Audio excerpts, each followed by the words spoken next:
What up? Welcome back to the Goose Trail. The Goose Trail has many creatures on it. That's right. Oh, just love overdose. Love overdose in the Goose Trail. Mm. Goose Trail has it all. Literally. Shit to good times, sunlight and rain light. Oh, you're going to knock my tea. Oh, you need more water. Hey, we need more water for the cat. Can we just take one quick pause so that the cat can drink out of my cup? Thanks, you guys. Love ya.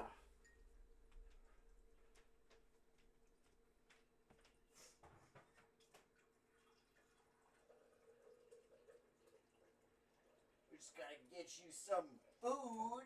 I mean, some water. Sorry. I'm an idiot.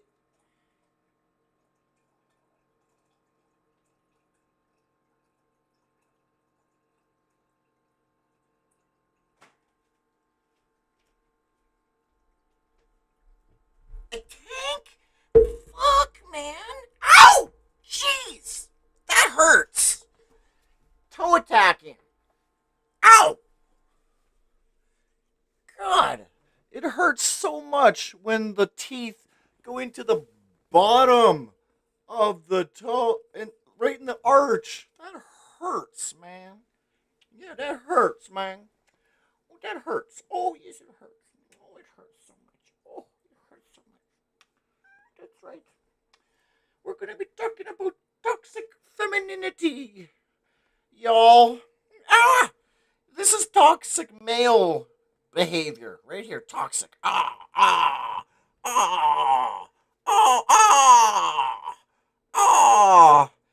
He doesn't want to talk about toxic femininity. He needs some femininity.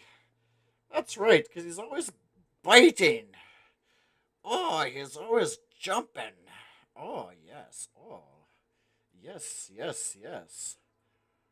Well, we gotta share a little bit of love when we talk about things that piss us off, especially for the girls who are toxic. Oh, wee! You need to go find a toy. That's what you need. Ow! Ow! Fucking grab my nipple. Oh! Fucking grab my fucking nipple. Ow! Oh, he's coming to attack me more. Ah! Let's get on with the show, big guy. All right. I hope you're doing better. Ah! I'm getting attacked, man. We're going to try to watch Human Nature by Ronnie Fouks. Ah! I don't think we're going to get away from this little machine here, you guys. Give me a break. Shake a paw. All right. Thanks, man. Shake a paw. Thank you. Love you too. Yeah, love you too. Gotta have some kind of love before we get into the toxic side. Ow! Man, ow! Man, shish. Can we watch something without you pressing buttons here? Tank! Get Thank you. Ouch, man. Get all scratched up. It's super itchy too when you get scratched and bit by a cat. Alright. So I had to jump in. Ow! Tank, for fuck's sake. Thank you. Drink the water. That's right. Drink the water. We got the water for you. Alright. I'm not a fan. Like, for my shows, I don't want to look like I'm reading to bring to you the important stuff. I want to sound stupid sometimes because that's the reality of my show on Goose Trail is on this trail there's a lot of different directions. Okay? On this trail, the directions are endless. They go everywhere in this world. And we got to talk about toxicity. We got to talk about the good stuff in life just as equal. Which it's getting hard considering, like, for example, yesterday I'm at the hospital getting blood work. And the nurses and me were having a good conversation shortly. And, you know, I mentioned, if you see me on YouTube, watch out. It's going to be kind of toxic for a while, because, like, there's so much news out there, all in all, y'all, right? Like, where did the Epstein files go? They're trying to, they're trying to push all this new world bullshit on us just so that we forget about everything. And then as soon as I like said that, she said something really important and I totally forgot. She goes, "Exactly. And where did all the Disney stuff go?" I go, "Oh, I totally forgot about all the allegations and the lawsuits and I mean, there's everything that Disney has been going through sexual court cases, there's child sexual bullshit from other workers and they're they're trying to do their own ideas on who they think is disabled all in all and this shit and that shit. It just how can one like I forgive Asmongold for being an idiot and saying the wrong thing because you know I could say the wrong thing too, right? But I'm not gonna lie, it doesn't take me long to just think about what I just did and to kind of meditate and stew on things that I said. It won't take me very long to come back and say, I said something wrong in the wrong way, especially when I am all about never looking at a collective group and insulting everyone in it. There's one idiot in there that created the problem, and that's what I'm about. So, yeah, white women, as a general, they're caught a lot on camera looking dumb. And of course, I'm white, so that's all I know. I don't know a bunch of black brothers. I don't know a bunch of black sisters. I don't know a bunch of Chinese brothers and sisters. I know my own kind, and the white kind, just from the history, we're kind of vicious people. And white women feel like they're taking things just a little too far. And when we look at toxic femininity more on the magnifying side, we can see more or less the women who use their looks, who use their feminine title, their sexual stature. Some use it for amazing goodness. Lots, the majority, they're starting to be very toxic. Now, I'm talking to be specific. Toxic when you're looking at a woman that is about 35 years and younger. Actually, I'd have to say 38 and younger. You cannot be anything younger than 38 right now. If you're younger than 38 right now, you are the generations of women that are learning how to use femininity toxically for their gain, right? And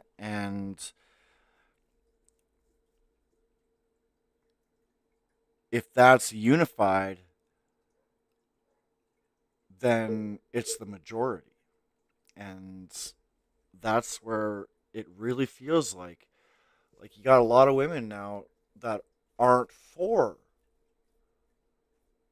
feminine rights and stuff like this.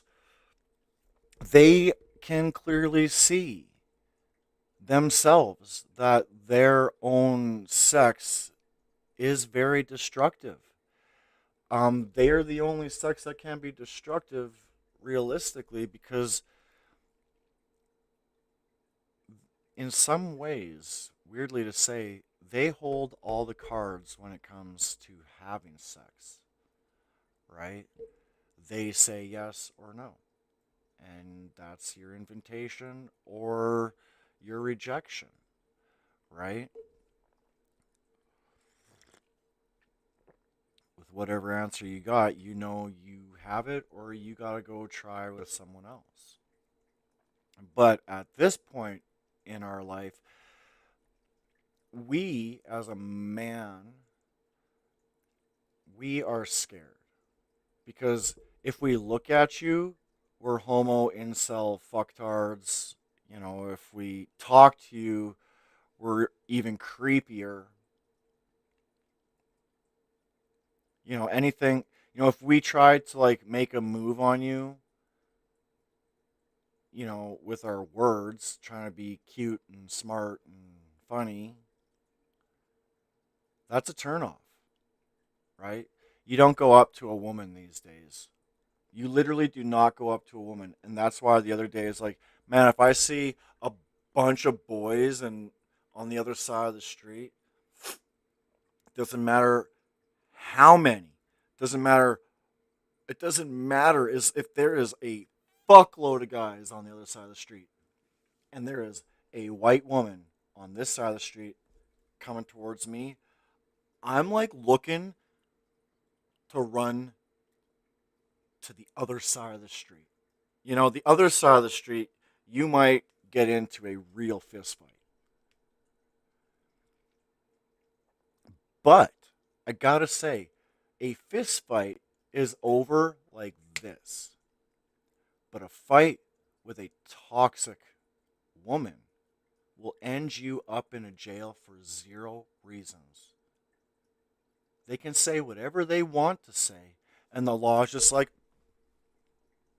okay, okay, good to know, good to know. We'll get the motherfuckers. You know, when the motherfuckers weren't the ones to blame. She created the situation. She was responsible for how the situation played out. But if she calls the cops and says this and that, that's how everything went. However, the woman says it, that's how it goes. So, it's time for me to shut up because I can talk forever and ever and ever and ever and ever. And I'm sure lots of you are just like, let's get on with the fucking points here. All right? Now, like I said, I don't want to be one of those streamers that, yo, I planned something out with my AI. I'll just leave it right here. And I'm going to read from it. I'm going to sound smarter than I am.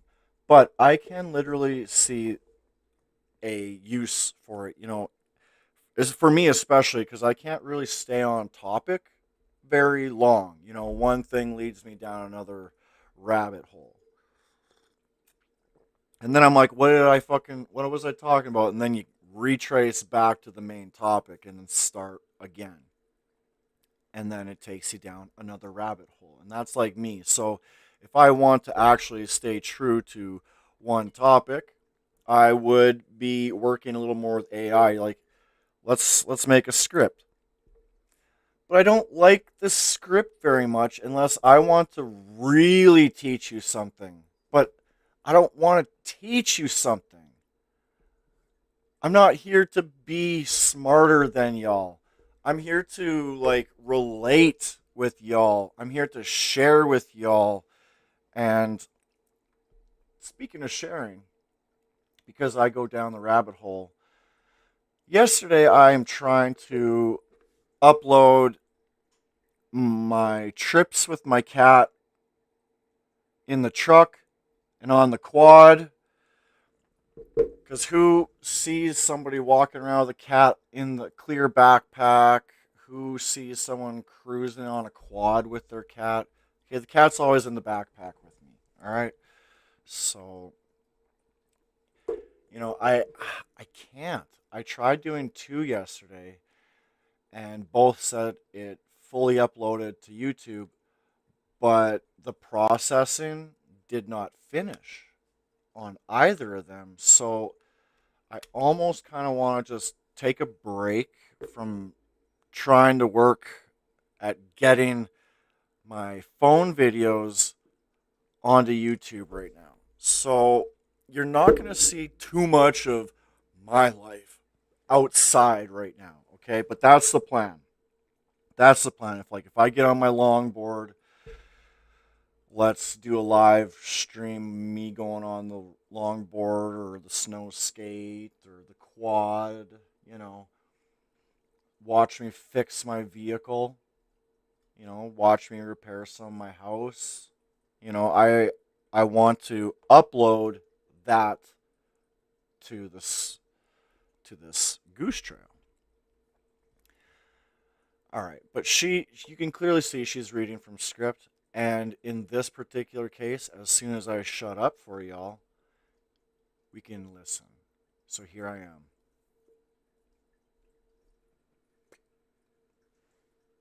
If you think the world would be a peaceful place if women ruled, then you don't understand toxic femininity. If you're new here, I'm Roni, and on this channel, we dive deep into human nature to help us become everything we're meant to be by building lives filled with meaning I and like connection. her In this video, episode. I'm going to She explain is what it means for femininity to become toxic. And I'm 1 going to hour describe the 4 of archetypal reading profiles of toxic info to feminine us. behavior. Make sure to stick with me to the That's end. a lot of where work I'm she going put to give into us some this. tips on spotting these toxic feminine patterns and, most importantly, how to heal them in ourselves. Let's get started. Women like to say, since civilization, women have been oppressed by men. but the reality is, men have power and women have power. We have different kinds of power. And I'm Different not kinds. saying we should be slut-shaming young women for being sexually attractive. Heaven forbid. That puritanical attitude towards sex brings with it its own set of problems, which are no less lot of problematic. problems. But what Yeah. I am saying is that we should teach adolescent girls who are going through the transformation of puberty that they will become sexually desirable. The problem with slut shaming, it's like it's just a different world of men, but they are women. You know how much men bug each other, but with women, it's more of a competition, right? So that competition can go on for a lifetime. Women. And With great power comes great responsibility. some women, unfortunately, abuse this power. And for a long time, no one has been able to call them on their shit, but things are definitely changing. So that's the trend, Yeah. is basically This is fucked up, okay? Like, this is all you see online because it's like when women realize that they don't have to go on the street and work for sex like they used to. I think see, and these are people who can't find men themselves because they're too high maintenance. Literally, these bitches are extremely high maintenance individuals. They think that they are the best. These are the girls that realistically they are able to manipulate other girls into thinking their own way. They like Ronnie just mentioned, women have power and men have power, but both powers are completely different. So women go around slut shaming someone else who they think is more attractive, but this is disgusting behavior, and I think this is kind of like the majority of women under 38. You look cute in that, but as soon as you get into a relationship, the way you are makes you look so ugly.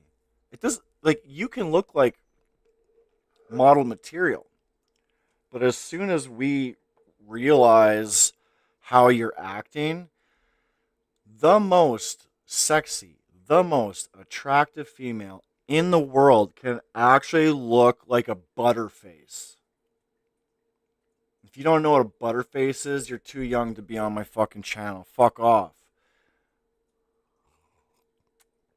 I'm looking for people basically that are 38 plus in years, because all these young people in our generation, they're going to listen to this and they're going to fucking get on the high horse and argue so loud that we are wrong. But here they're fucking bragging online that you'll be thinking of me 20 years from now married to that vanilla bitch, and you'll be thinking about me. No. No. We ran away from your crazy shit to be with that vanilla wife. Vanilla is sexy. Loyalty is a turn on. And when I mean loyalty, you don't need to have an ass load of friends to have a loving relationship. A loving relationship is a best friend. That's the way it should be. In my mind, anyway, I don't have a bunch of guy friends because my time is better spent with you. But we look at this shit. This fucking makes me almost yak.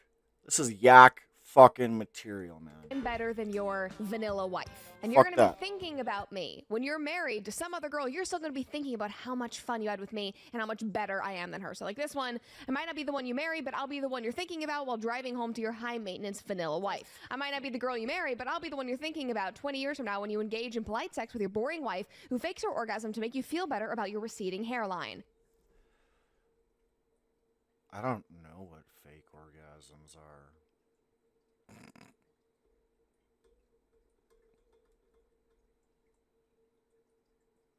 I've had a good life of sex. Unfortunately, it's not with any of them anymore. I wanted it to be forever. I just can't. Keep getting beat up and then be called the woman beater when I'm not hitting anyone. Like, if I can make you orgasm 10 times in 20 minutes, where the fuck are you thinking you're going to go?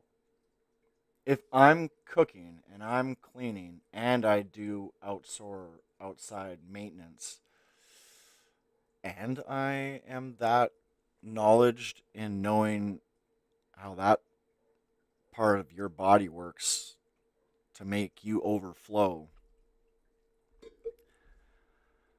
I thought that was the key, realistically, when I was young 20s. If I can cook and clean and do my repairs and know how to make her have orgasms with me, that would be the key. But that is not the key. It is far from the key. It's a joke. At this point in my life, I'm not looking for sex at all.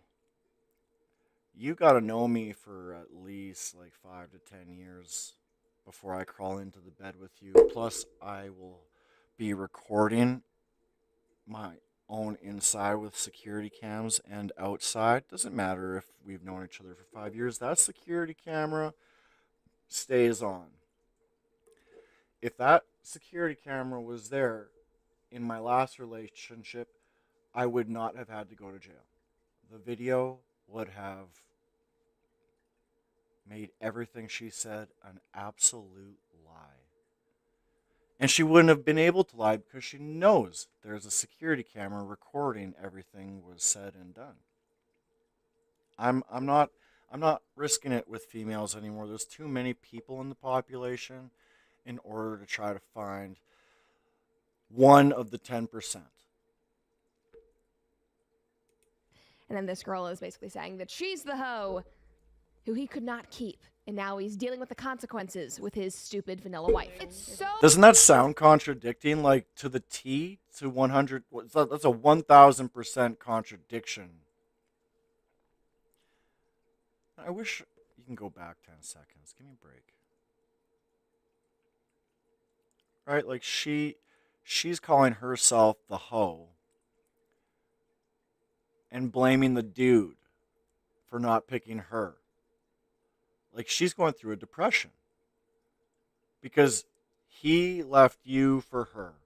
And now you're dissing her, calling her vanilla and boring when, yo, I had to get away from your crazy ass so I can go be with an actual human being. If you're going to call actual, responsible, loving, normal, actual human beings vanilla,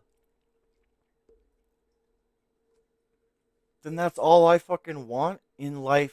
When I go to a store, when I go to a gas station, when I go for a bike ride, when I take my quad out, all I want is vanilla. And vanilla sex, are you kidding me? That's what sex is. It's vanilla, yo. Like I mentioned the other day, pornography is not sexual education. It's entertainment. And you can use any tool for good and bad. Now, what are you going to watch when you use this tool?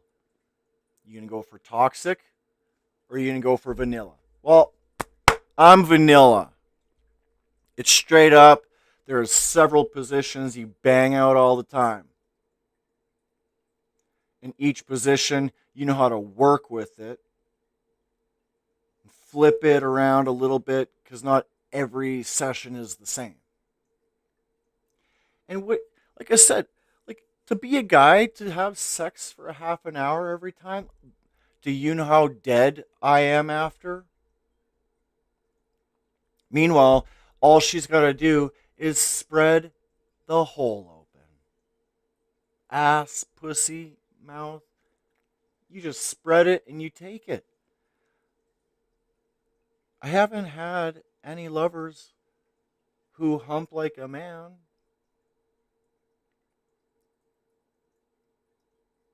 No. We are the orgasm creators just as long as you can play it out. But there ain't nothing vanilla about vanilla sex. There's vibrators, there's toys, there's a sex swing right there in my living room, but I threw the swing away. I just use it for doing some pull-ups and to stretch my back. But yeah, like there's so much vanilla sex to be had, and it's better than pornography, right? But it is nice to be able to sit down and not have sex sometimes. Just rub one out. It did not feel like a complete workout. I don't feel dead at the end of the day, kind of thing. It's relaxing. It's a relaxing exercise if done respectfully.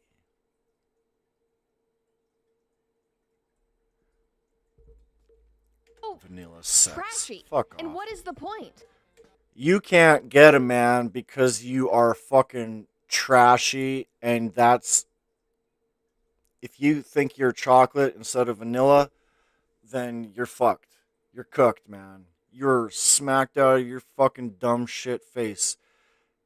You think you're all that in the bag of potato chips, and that's why you can't keep him, because you keep trying to be something that you're fucking not. And we get tired of that shit quick. Why? You're getting clout for saying you're the hoe? For insinuating that men are thinking about you while being with their wife? We have fallen so far in our society that is like morally acceptable to post online. To like be proud of yourself that a guy is emotionally cheating on his wife with you. And you're proud of that. Bullshit. That's wrong. So whether or not I'm doing hands and selling my body or not doing. Like, and that's all women have to do is think about spreading their legs and they live.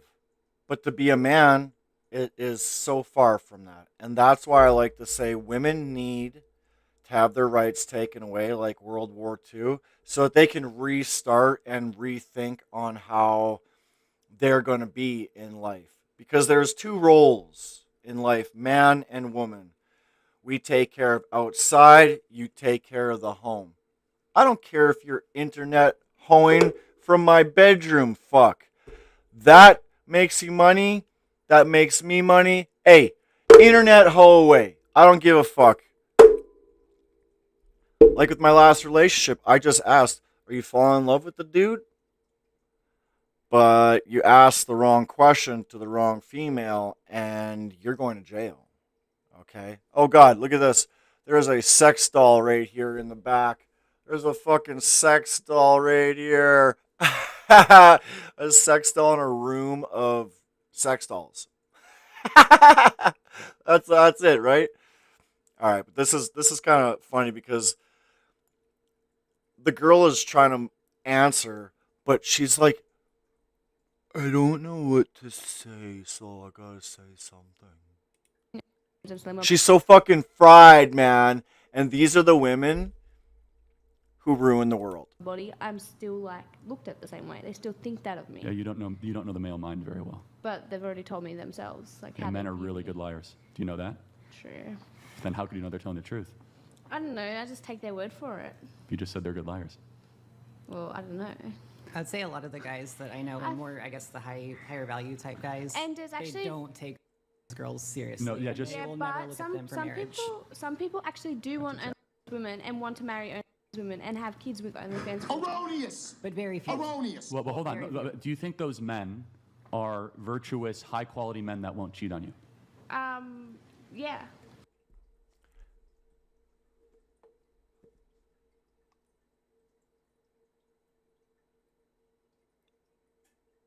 There's so much to say and so much fun to be made of with how dumb this chick sounds. There's some guys who actually want to marry an internet hoe. He's asked a very important question, like, do you think that that guy is going to be loyal to you? And she's like, straight up, yeah. Well, if a guy is looking for an internet hoe, that kind of says one thing to me. You kind of want an open relationship, right? Because if you're a cam girl, you're probably going to have a couple of your friends on camera with you.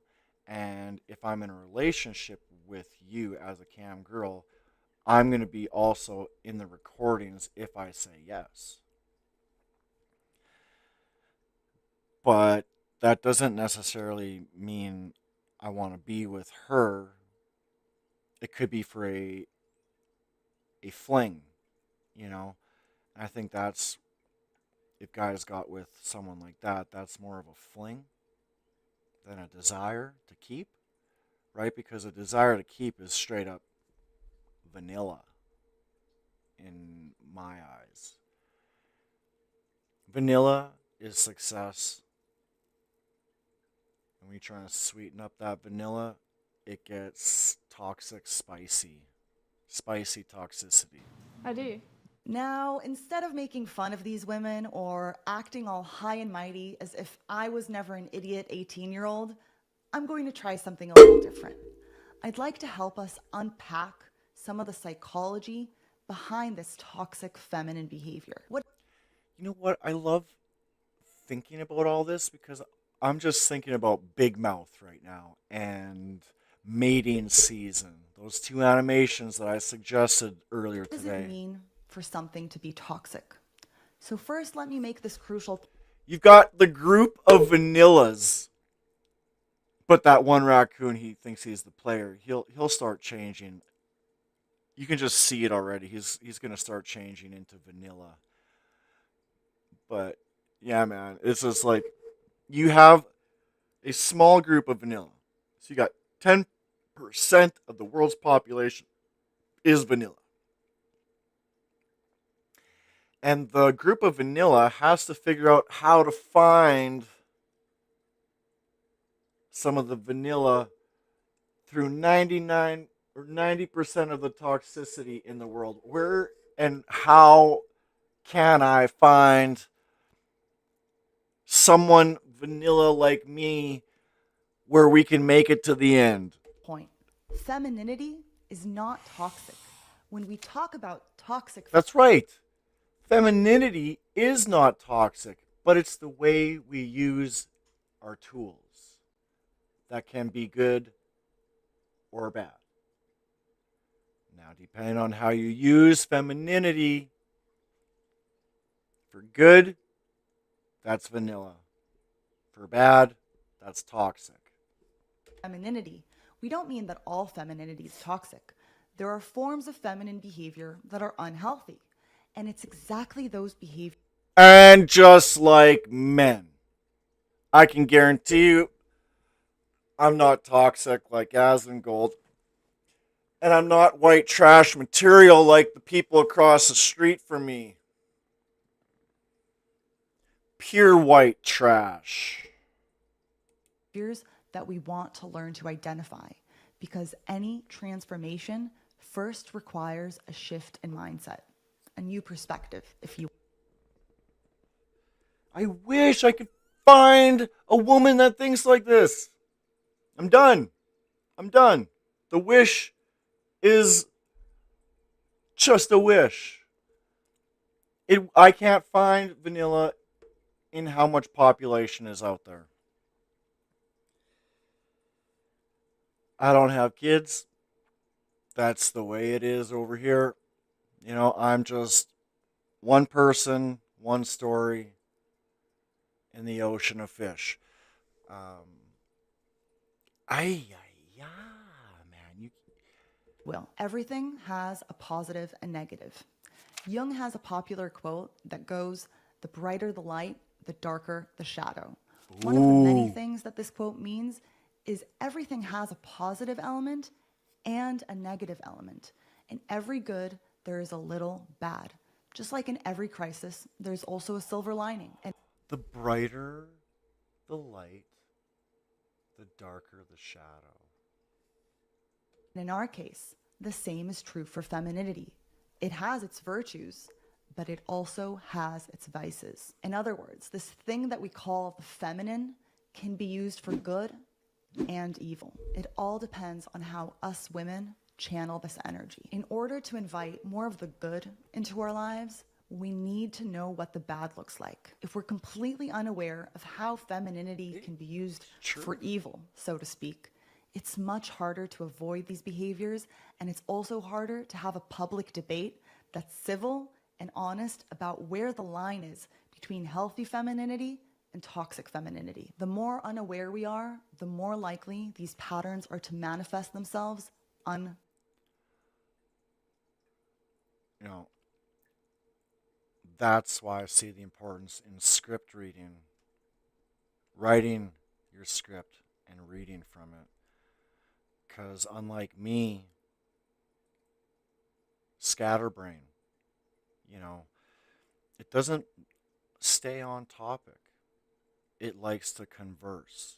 It likes to imagine scenarios and plan around consciously. them. I think it's time we start having this uncomfortable conversation. We have if you're to. spinning out, If we're not having these uncomfortable conversations, then we have no idea which woman or which man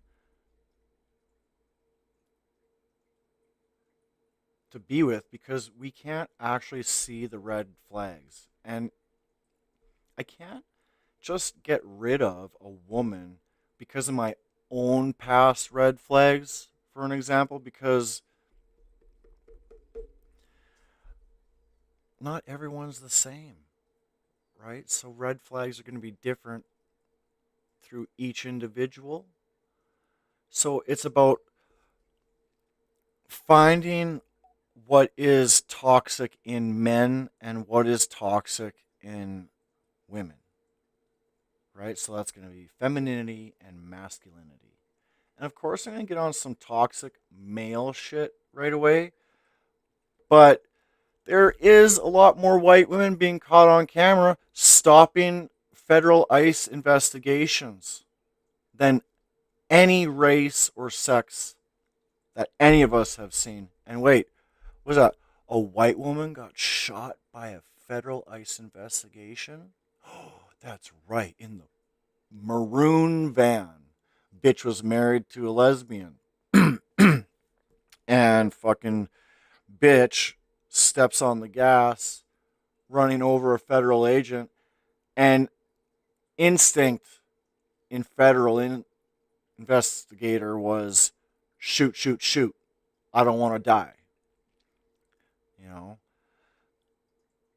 that was self defense right there. She hit him and she got shot. And that's a good story, right? If you're a person that gets caught interrupting a federal ICE investigation for 5 minutes, I have a good rule. Anyone, sex or race, you get caught with 1 minute interrupting ICE, that's 3 months. For every minute that's recorded on federal body cams, for every minute is 3 months. You want to go to jail for 15 months for 5 minutes? Do it. You guys keep going in and doing that. But like I said, it's the few that ruined it for the majority, right? Like back in the day, churches were left unlocked. My bike. What was a bike lock? There was no bike locks back when I was in elementary school. No one would lock their house. It's not the way it used to be. Listening to this thinking, stop trashing femininity. Femininity is great. Then I just want to say, I will be releasing a video soon about the virtues of femininity as they have been classically described throughout the ages to help us get an idea or a visual sketch, if you will, of what the feminine means. You know what's weird about nudity? Online, nudity can be shown without being blacked out, censored. If it's in like a painting or in art.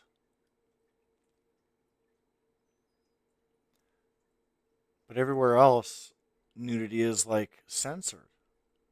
It's just kind of weird. Like, I bet you even in some kids' programs through YouTube, I would imagine throughout one of those recordings somewhere in this world, there was a camera that went across a painting in the living room, and there was some of the nude paintings. So if that's your jam, don't forget to subscribe. But it won't be to get censored because this is old art.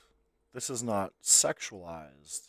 That video hits. So when does femininity become toxic? For that matter, when does anything become toxic? The answer is this. The poison is in the dose. Some things aren't inherently poisonous, like sugar, for instance, but too much of it will be toxic for your system. Same too with femininity. There are characteristic ways in which natural feminine behaviors, goals, and instincts become unbalanced and too one-sided. And we'll be talking about 4 archetypal profiles today. The femme fatale, the devouring mother, mean girls, and the eternal daughter. Let's define toxic femininity. Toxic femininity means behaviors that are feminine in nature, evolutionarily speaking, which are used in ways that are manipulative, destructive, aggressive, and or exploitative. Let's take a simple. That almost sounds like every woman that I have come to know intimately. Man, it sucks. Ruby's my best friend. Example. Women on average have God I got a higher good emotional friend as a intelligence than female. men, meaning that they more accurately read emotional more cues such as facial expressions, body language, and tone of voice. All in all, this is a great thing. It makes us That's what generally makes a woman empathetic, great social, at her and able job to relate and connect to behind others. the house. The Taking problem care of the family, arises when women use the they are social better than gift men. of empathy in order to manipulate others. The ability to see things from another's perspective can be used for empathizing, and it can easily be twisted into manipulation. If that perspective is surprising or new to you, then stay tuned, because I'm going to go into more depth about how. Just a little piece of information about me and how you'll hear me say that I am a very empathetic person by soul. I was born September 17th, and I am a true Virgo. If any of you know what a Virgo is, we are the true definition of empathy. Um, yes, we can be like wolves. When do we turn into wolves? When you attack someone we love. And guarantee that's like everybody. But with a Virgo, there is some amplifications around empathy. Empathy could kill you, because the love that the Virgo has. Um, I have always felt myself to be more feminine than masculine. It's like clear right from being young. My best friends have always been girls. Not that I'm gay. I'm not even bisexual. The only time I went through a bisexual thing is, okay, I can't find any women. Is being gay the way to be?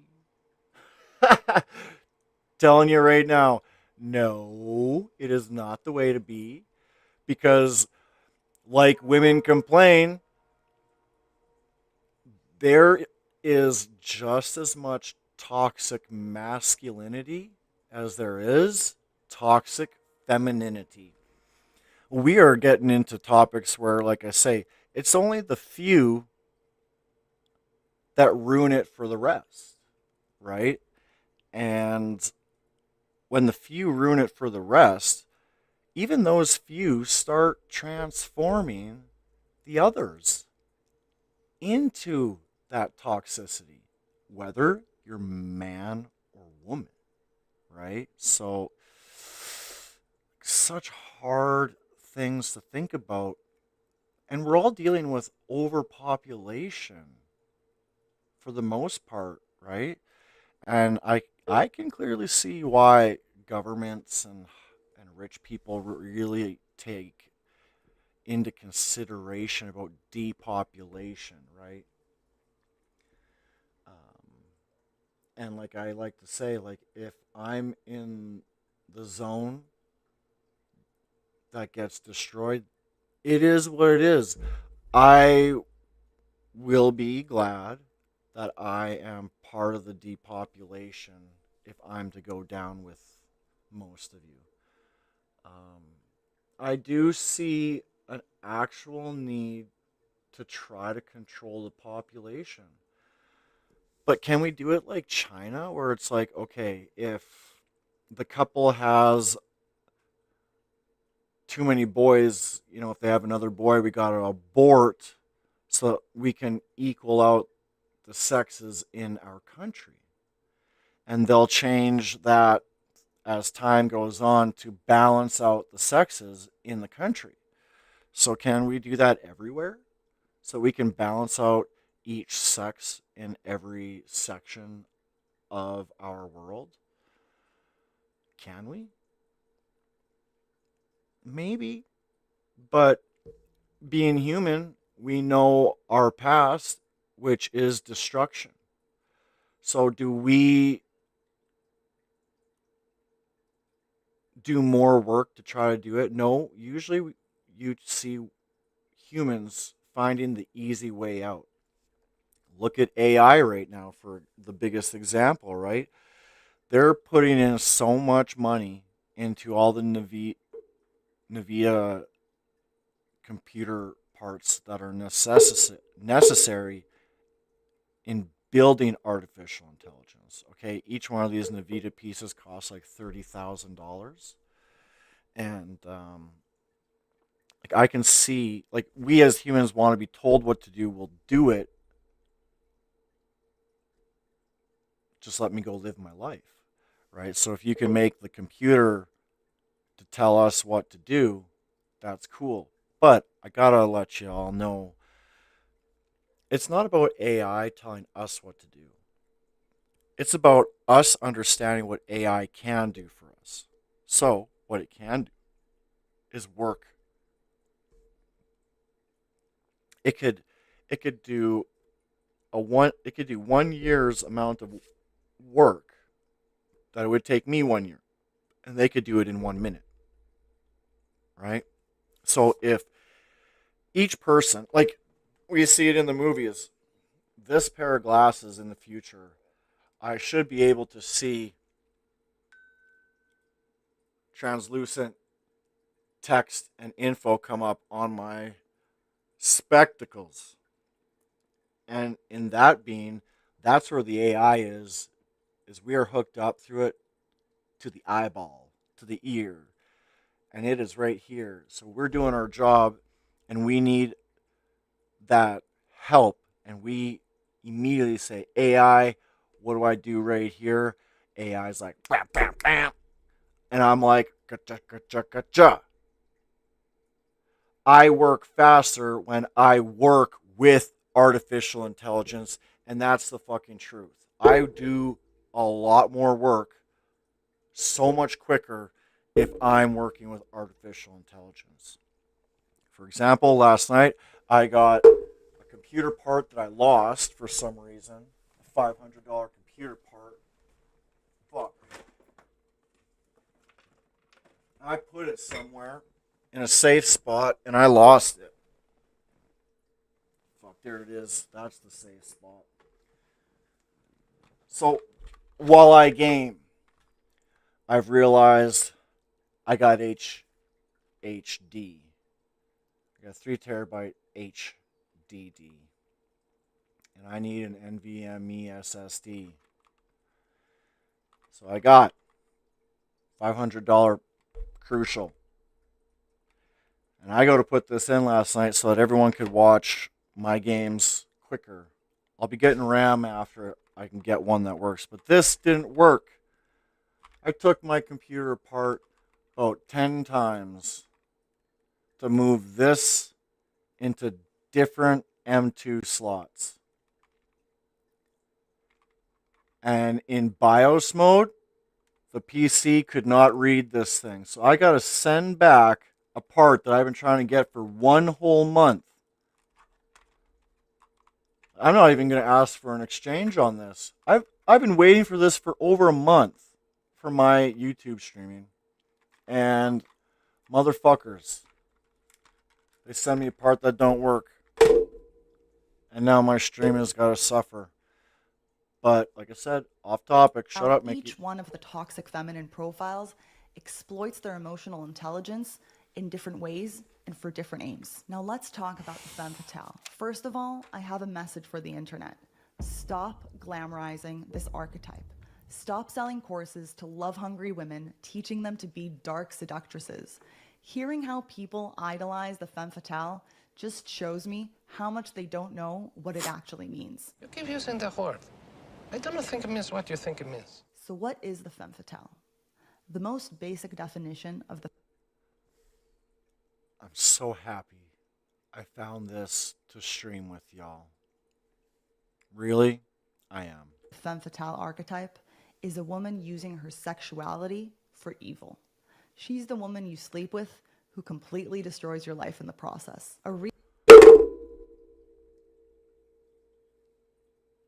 So those are the only women that I've ever gotten with, is femme fatales.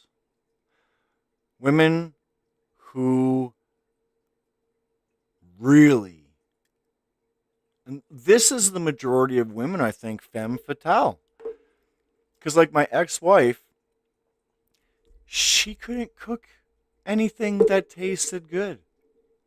I was cooking everything for the most part. I was doing all the dishes, all the house cleaning. Like, I'm saying I did everything.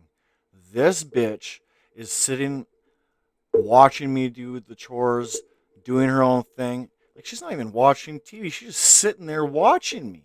Like, fuck off.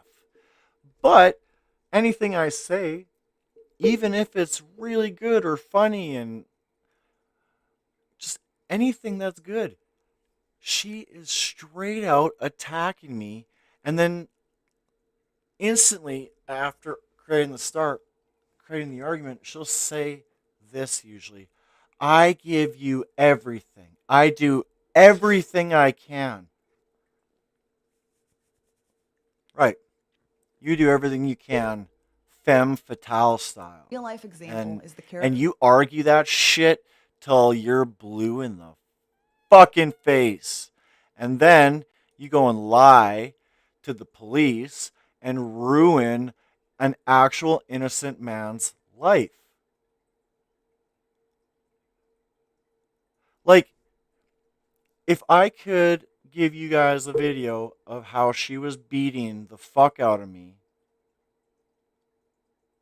and to see me push my attacker off of me, the only thing I did was, once I got her on the ground, I said, you need to practice what you say. You say you love me. What is this?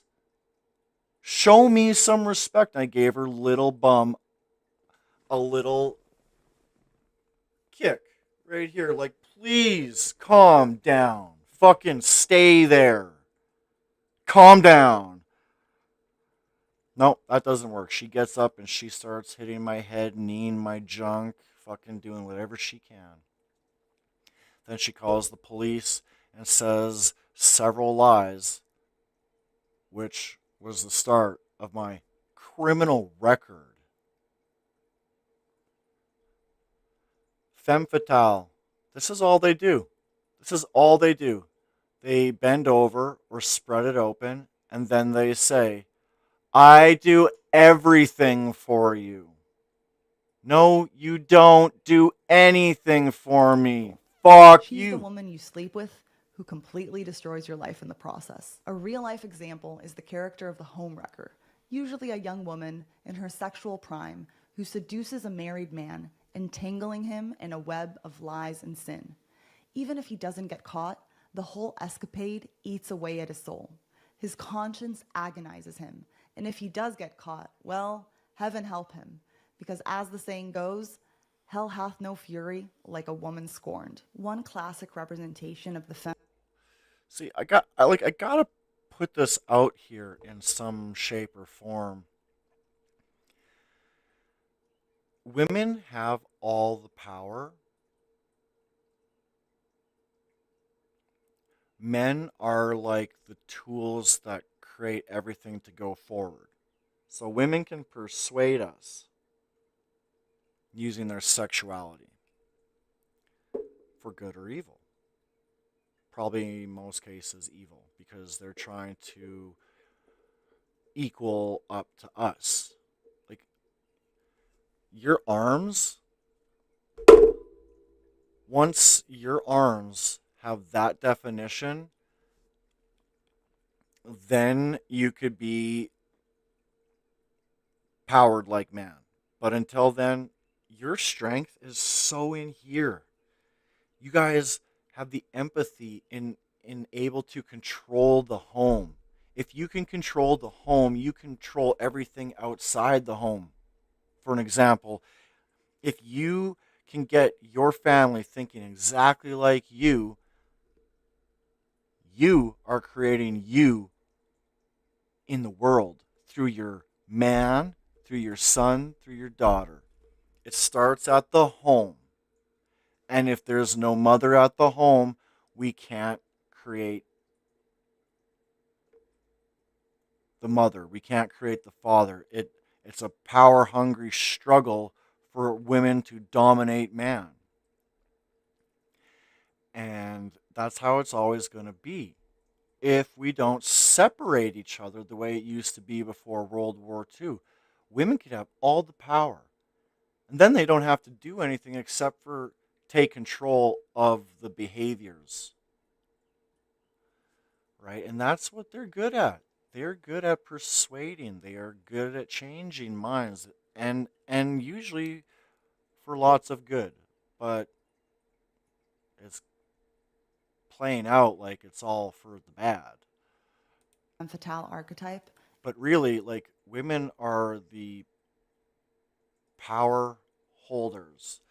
Why does the law listen to all their lies? Even, like, why do they listen? It's destroying so many lives.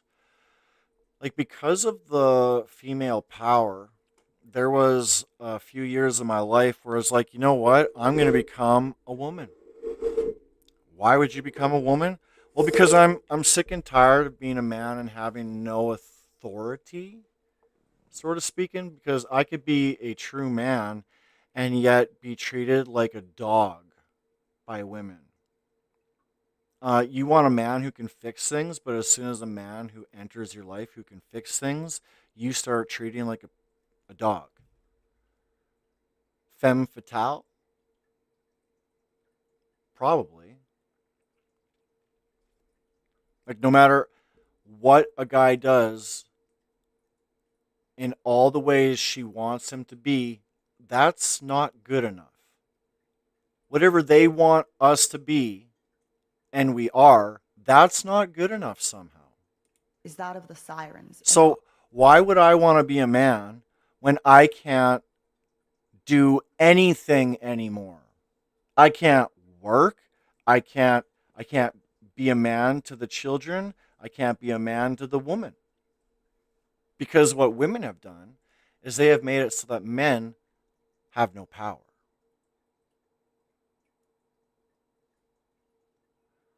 I'm sorry, but men get raped too, but nobody gives a fuck because they just think, well, they were raped as a young kid and that's cool. They got laid. Way to go, bro. No, that's not it. That guy is fucked for the rest of his life. That is not okay. Men feel just the same as women. I'm sick and tired of women. I'm so sick and Odyssey. tired of women. These beautiful. But at the same time, I can still go out into public and have better conversations with women than with a man. And that all is different. Like when I'm taking my cat into town, it doesn't matter what age of a man you are or what race of a man you are. I've had all different types of age men come up to me and ask me if they can take a picture of my cat in my bag, in my backpack. And man, instantly I'm like laughing out loud, like, fuck yeah, bro. I've had as old of, I think this guy must have been getting close to his 80s in a gas station out in Manitoba. And at this point, I didn't have the cat in the backpack. He was just sitting on my shoulders. And I go into this Esso.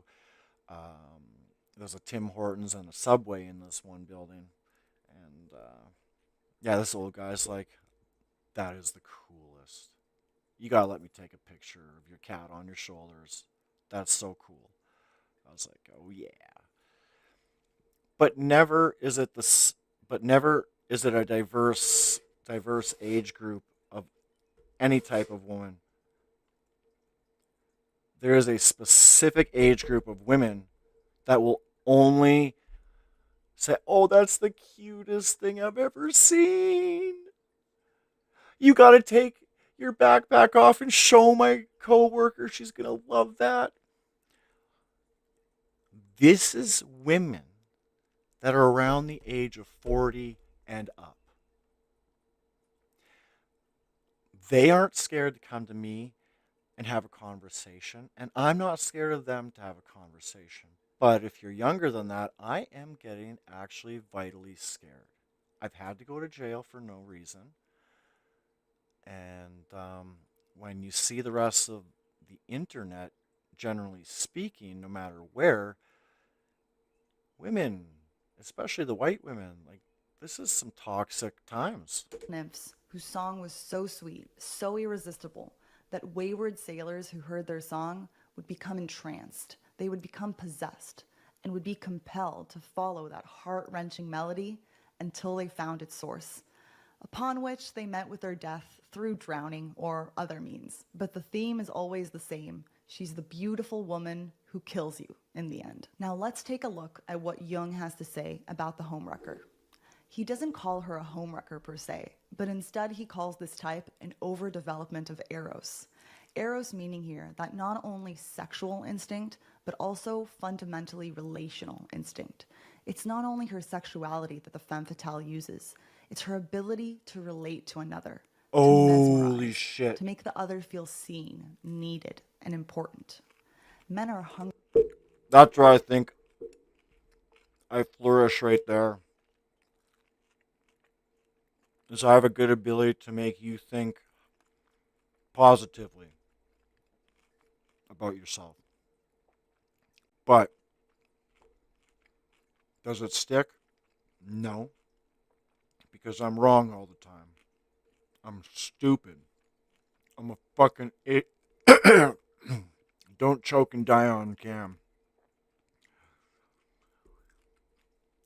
For that. And that ability is what makes her so irresistible and so deadly. Jung noted that often women who have this overdevelopment of eros, the sexual magnetism and charisma. Let's just pause again. Who was it that enticed the other to pick the apple from the tree of life? Who is the most responsible in ruining our eternity?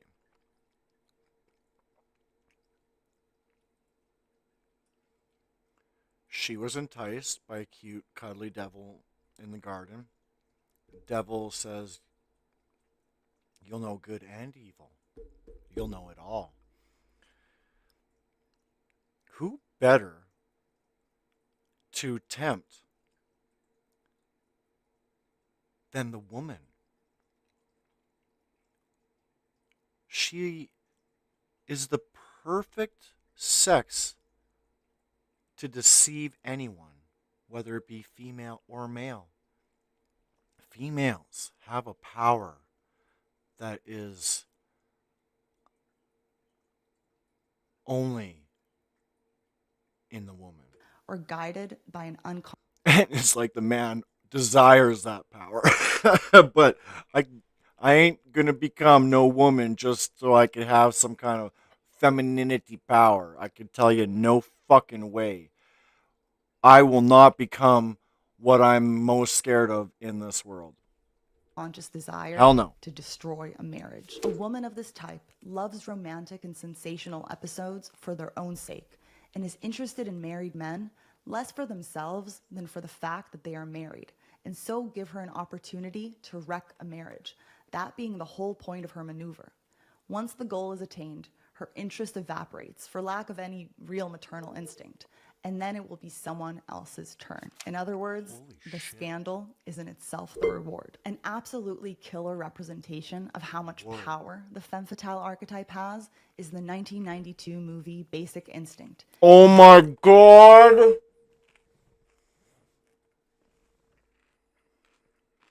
Okay, I wasn't allowed to watch that when I was younger, obviously.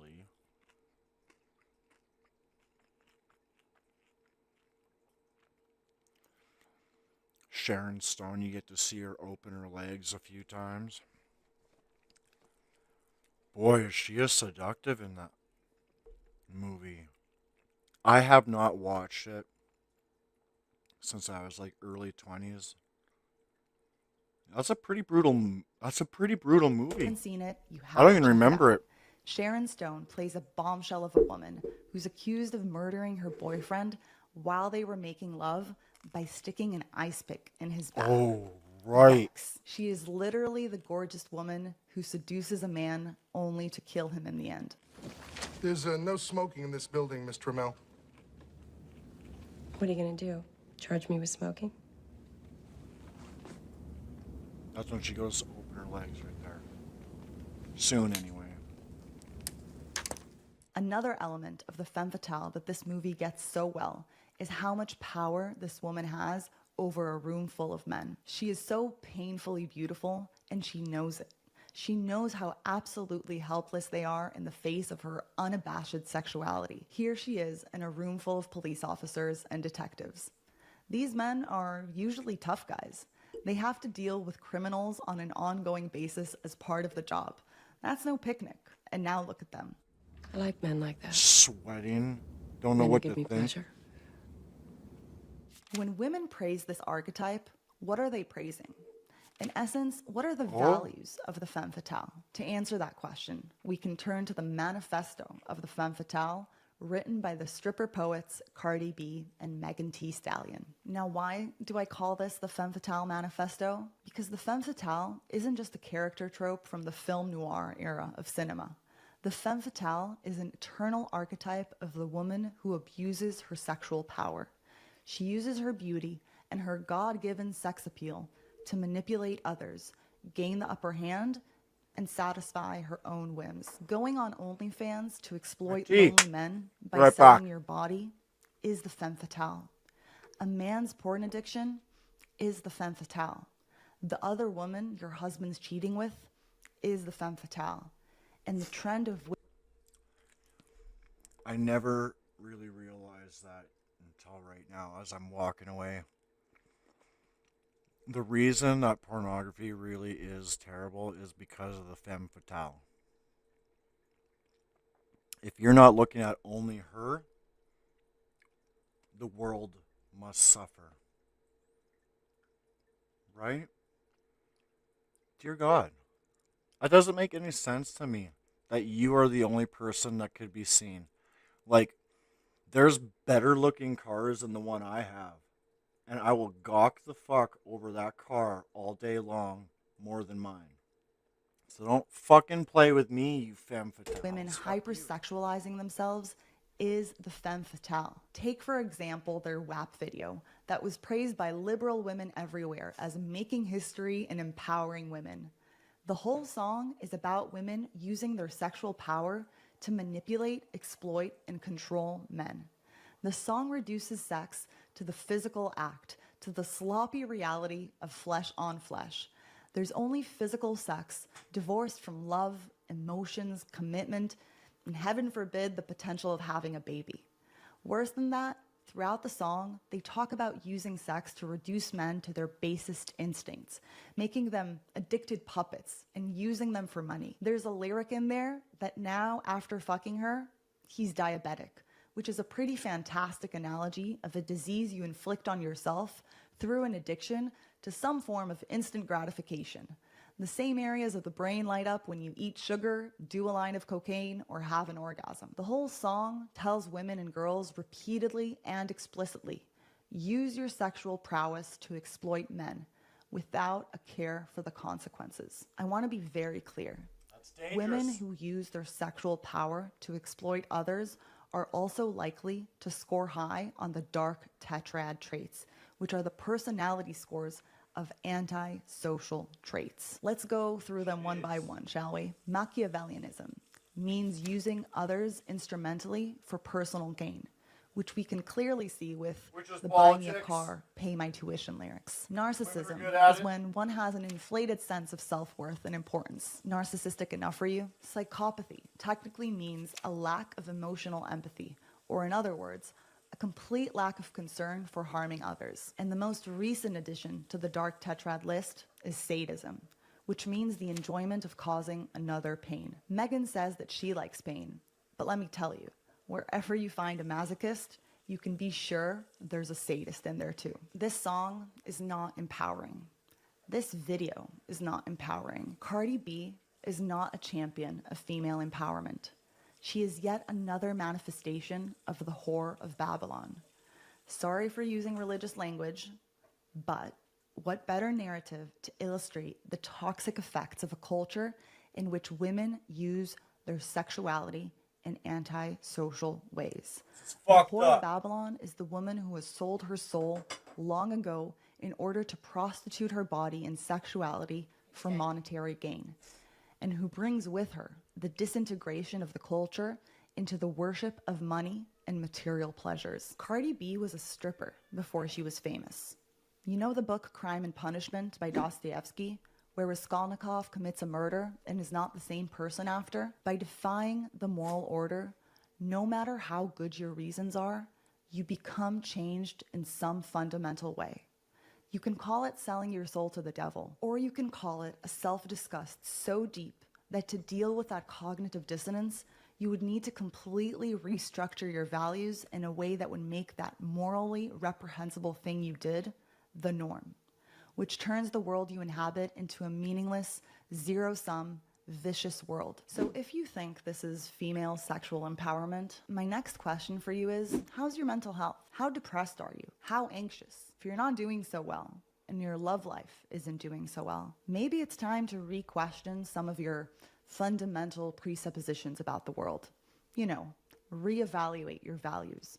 Because there is nothing empowering about this video or the sexual culture. And if you think videos like this have no consequence, then you don't have your head screwed on straight. This predatory female sexuality is seeping into the culture to the point where you have OnlyFans girls celebrating their ability to trap lonely men in a soul-draining porn addiction cycle. That's the crazy thing. And then, oh my God, this is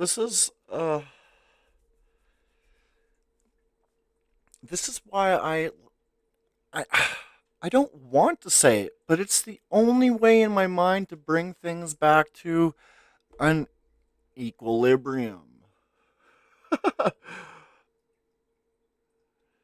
You gotta put everything back before World War II. You must do this. It will give women so much to do that all this shit won't exist. They're too busy taking care of so much at home and with their girlfriends during the day, you know, when hubby and the kids are at school and work, you know, she's got the whole day kind of, if, you know.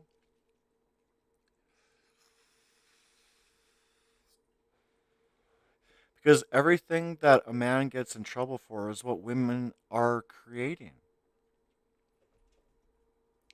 And then, if a man doesn't agree 100% to what their lover is saying, then I can guarantee you not too long, if you stay with them, you're going to end up going to jail. Because the woman has been so transformed, it's getting very, very scary. Girls who are hypersexualizing themselves are abusing their sexual power, and no one explains the social dynamic better than Heather Heying. Women are much less likely to go physically violent. We're on average smaller and not as strong. Of course, we're not as likely to have used physical violence as our weapon. Men are more likely to have used physical violence as their weapon when they went violent. Women are much more likely to use wiles and sexuality, because especially for young women, that is where their power is. Young women have such vast power over basically every other demographic. In a culture that has a tremendous amount of freedom to express yourself and your identity how you want to, most young women have had the revelation, sort of whether it's waking up one day or emerging over several months, of, I now have a way of moving around in the world and of controlling people that I never had before. You are explicitly sending sexual messages constantly and drawing the attention of all the straight men in the room and affecting what everyone else can do. Why are we not allowed to say this? It's, you know, in any room where there is a beautiful young woman who is actively exposing her sexuality, either through phenotype or behaviorally, or usually both, it's the elephant in the room. And Mom wants me to take Never this. talk about it. Never. It would be rude. I'm interrupting a very important part. Sorry.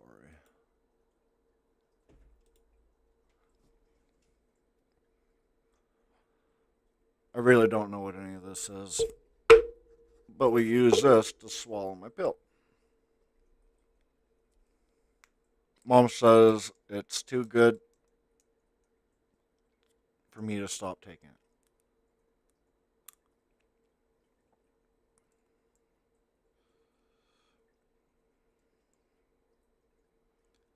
I'm not a person who does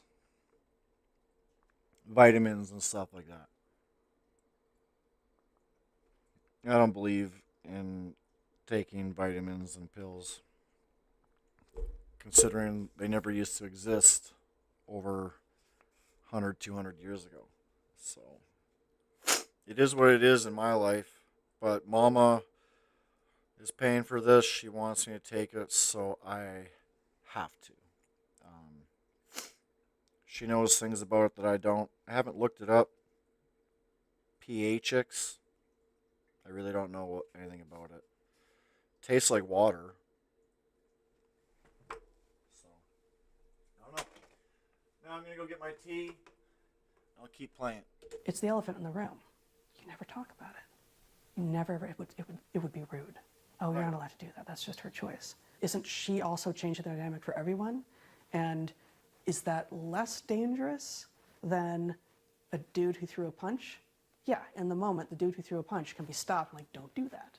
Right? To wrap up on the femme fatale, I want to leave you with a quote from created a it. real feminist, a pro-sex, pro-human, pro-reality feminist called Camille Paglia, the author of Sexual Personae. The prostitute or femme fatale represents a paradox.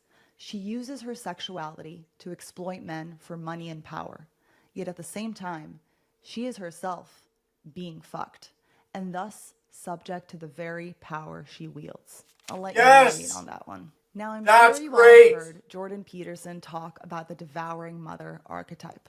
There's a lot of things going on underneath this, and one of them is the devouring mother. And one of the things that's interesting to me about that is that it does tie into the Freudian nightmare of the devouring mother, essentially, which was Freud's, I think, signal contribution to psychopathology. You know, for most of Freud's clients were people who were struggling to get out of the clutches of their family. Before we get into the devouring mother, I want to zoom out for a moment to give you a bit of context about the most essential, the most fundamental archetype of the negative feminine, the terrible mother. Erich Neumann, one of Jung's most brilliant students, wrote a book called The Great Mother, where he explores the feminine archetype and symbology in its totality. He describes the positive representations of the feminine as the Great Mother archetype and the negative representations as the terrible mother. Here's a quote from him. In the image of the terrible mother, we encounter the shadow side of the Great Mother archetype. She is not only the giver of life, but also the bringer of death, the one who takes back what she has given.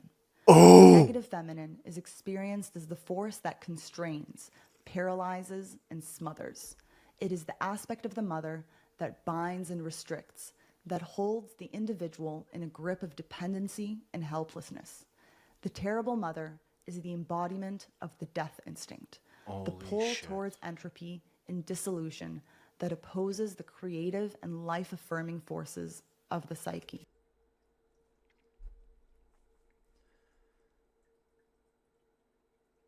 There was so much said in this paragraph. Shit. You see how much power women hold over men. Like, men are tools. We get shit done. But women,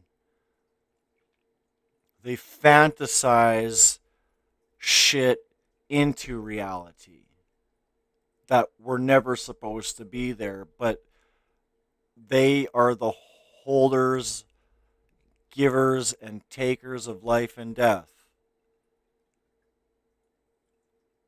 And see, with being a woman, you can't have this kind of power. Your mind isn't meant for holding this kind of power like a man. It just doesn't work. So when you do try to take power like a man, you start the toxic femininity traits. Uh-huh. Uh-huh. Yeah, yeah, yeah. And like I love women. Not just for how they look, but for how I communicate with them. They're my best friends. They really are. But this is crazy. Also the bringer of death. My life has been a 100%, well, I would have to say 95%. My ex-fiance, I was so young and dumb. If I didn't have a neighbor move in beside me, I would have been married to ex-fiance. And I would still be there, happy, happy, happy. But when you're young and you see something that's what you want in your lover, and you're associating with someone that is like that, those feelings transfer over to another, and then you lose love for the other one that was the real one. And I made a very bad decision. Told the ex-fiance I'm falling in love with the neighbor, and that's pretty much the end of that. Tried getting her back, of course, because I realized what I let go of shortly after. And that girl I still dream about. It's the only girl I actually ever dream about. It's weird. When I get into those dreams and I have to wake up, I hate life. The only person to blame is myself. That is the grueling truth. That will to power, that life force, that libido, that drive to move forwards, and that instinct towards self-actualization and growth that we all possess, that's what the terrible mother undermines. It can be argued that all the archetypal images and psychological profiles of the negative feminine are offshoots of this archetype. In some way, each one of the profiles we'll talk about today uses her feminine powers to undermine that life force and instinct towards growth. So the terrible mother is bedrock. So what's the difference between the terrible mother and the devouring mother?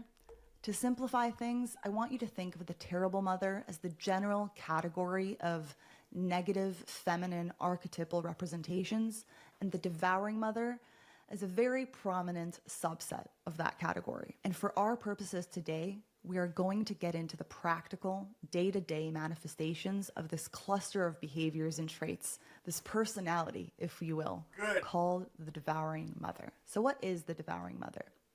The devouring mother is defined by an excess of the maternal instinct. This is a woman, most likely rather agreeable, and as a consequence, is too compassionate, too caring, overprotective, and lenient with her children. She enjoys her children depending on her, so much so that she doesn't allow them to develop their own sense of agency and ability. Because she's overly compassionate, she struggles to set and maintain boundaries, letting her children get away with very problematic behavior. Children of a devouring mother become dependent, weak, and ineffectual. Often they also become narcissistic, entitled, and tend towards instant gratification. Right. When the mother has over-identified with the role of mother and has invested too much in being a mother, then it will be harder for her to let the child go. These types of mothers are terrified of their children growing up and leaving them. The Oedipal mother basically entices the child, says, look, here's the deal.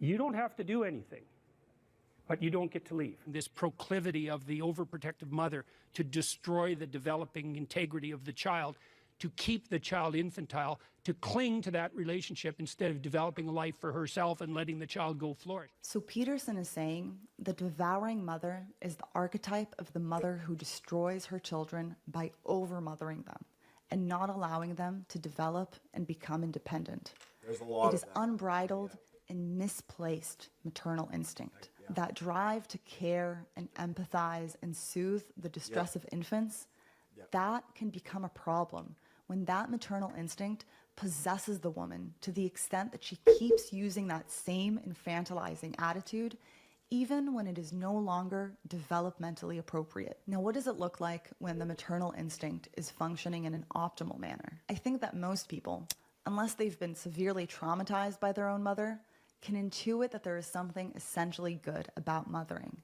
We all have a very immediate moral sense that a mother's loving, compassionate, caring nature is a good and important thing, that it's in some way crucial and essential for human flourishing. I mean, it's kept our species alive this far. And the way our mother loves us directly affects the models we create of ourselves, of others, and the world. Now the question is, when is that maternal instinct appropriate? And when is it detrimental or destructive? You may have heard.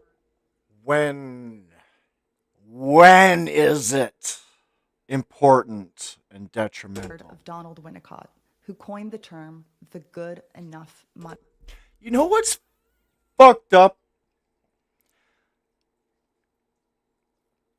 Is men have been able to talk about this, see it, discuss it, plan for it, but cannot control it. Like, we see everything that a woman is doing. It doesn't take a very smart person to understand what she's capable of and how she can accomplish these things. And we're even able to explain the toxicity we see in the women who uses these traits for the bad instead of the good. Winnicott was a clinical psychologist in the UK around the earlier part of the 20th century who Where is the specialists, the female specialists that are talking about their own sex? It's like, well, you got to come to YouTube. There is specialists throughout YouTube making actual shows.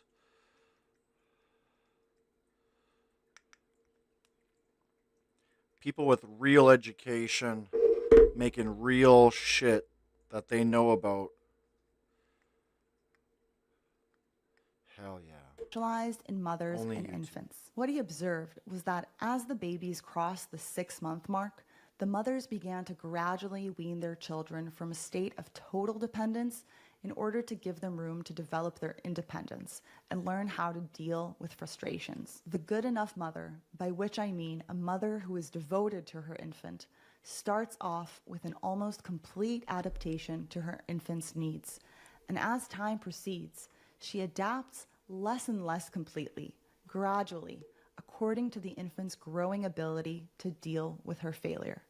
By this means, the infant can come to recognize the mother as a separate and independent entity and to develop a true self. A child needs that good enough mother, that balance between comfort and challenge to develop properly. Now, what I hope you've noticed is even something that's inherently good can turn sour and destructive if taken to excess. A mother who is only a mother who has no identity outside of being a mother who doesn't know how to handle her own eroticism and her own anxiety and instead projects that onto the child and overprotects them. And she does that so she won't have to deal with the eternal dilemma that every mother faces, that you must give your children to the world and let them live their lives. This idea is symbolized by Michelangelo's Pieta so beautifully. In the same way that the Virgin Mary sacrifices her... Was that a female? That is righteous. I think that's a female making this statement. Son to the world so that he may live out his purpose, us women must remember that our anxiety and our worry for our children is our own, and we must not allow that emotional pull under the guise of compassion and sweetness to undermine our children's development, exploration, and taking of risks, because that is the only way they will grow into everything they are meant to be.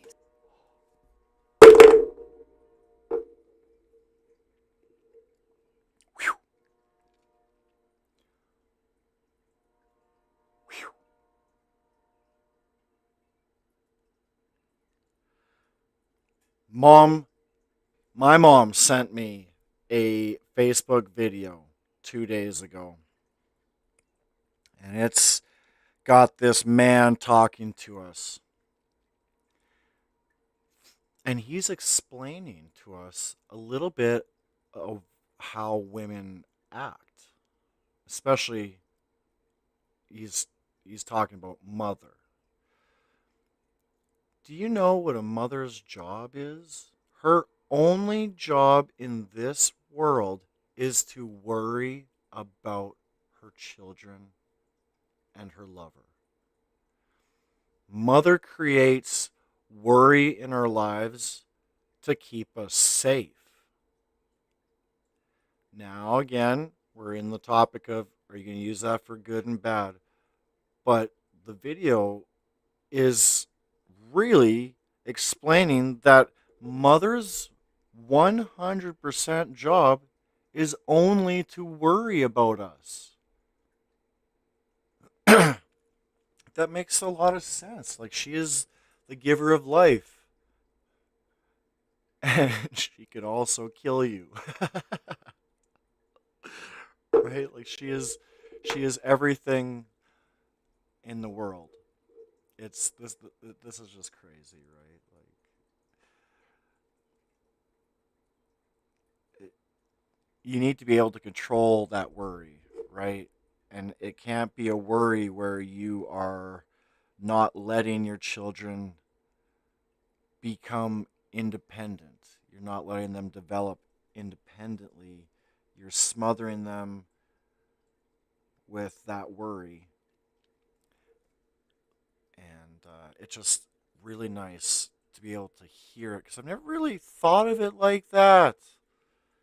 In such a few minutes of constantly talking about a woman's real a woman's real job is to worry about the ones she loves, about the ones she gives life to, about the one that she makes life with. So, that's very important to look at, because you do see a lot of women taking that too far, right?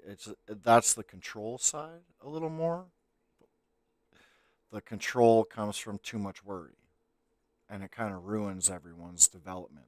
So to summarize, let's aim to be good enough mothers instead of devouring, neurotic helicopter moms.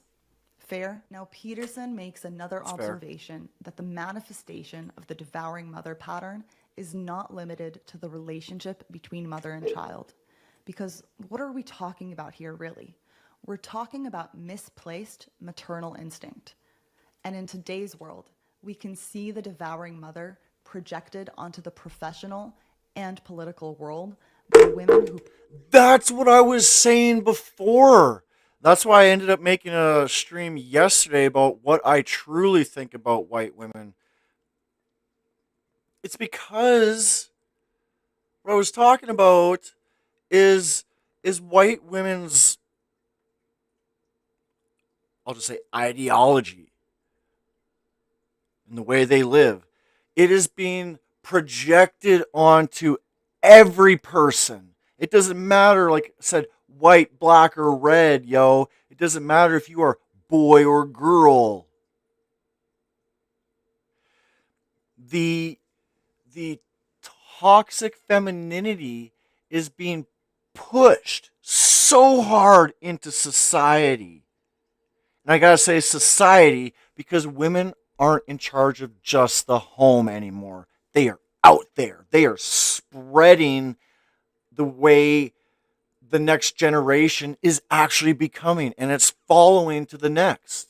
Perceive the world through a fundamentally maternal lens. I don't need to remind you guys of the woman who was gentle parenting that group of liberal women through the voting season. You don't need to be gentle parented through voting in politics. Now, don't get me wrong, that's in no way an argument against having women in business or in politics.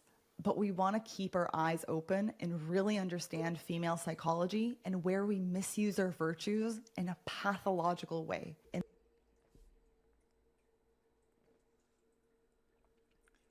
Something nobody has ever brought to light from the Bible and Revelation. I went through Revelation twice, and I'll say one time because those 2 times was to make sure I wasn't really missing too much, right? Because you can read it 1,000 times and still find something new. So I went through it twice to get through it because I want to know a specific, because I'm so sick and tired of hearing all these people so fucking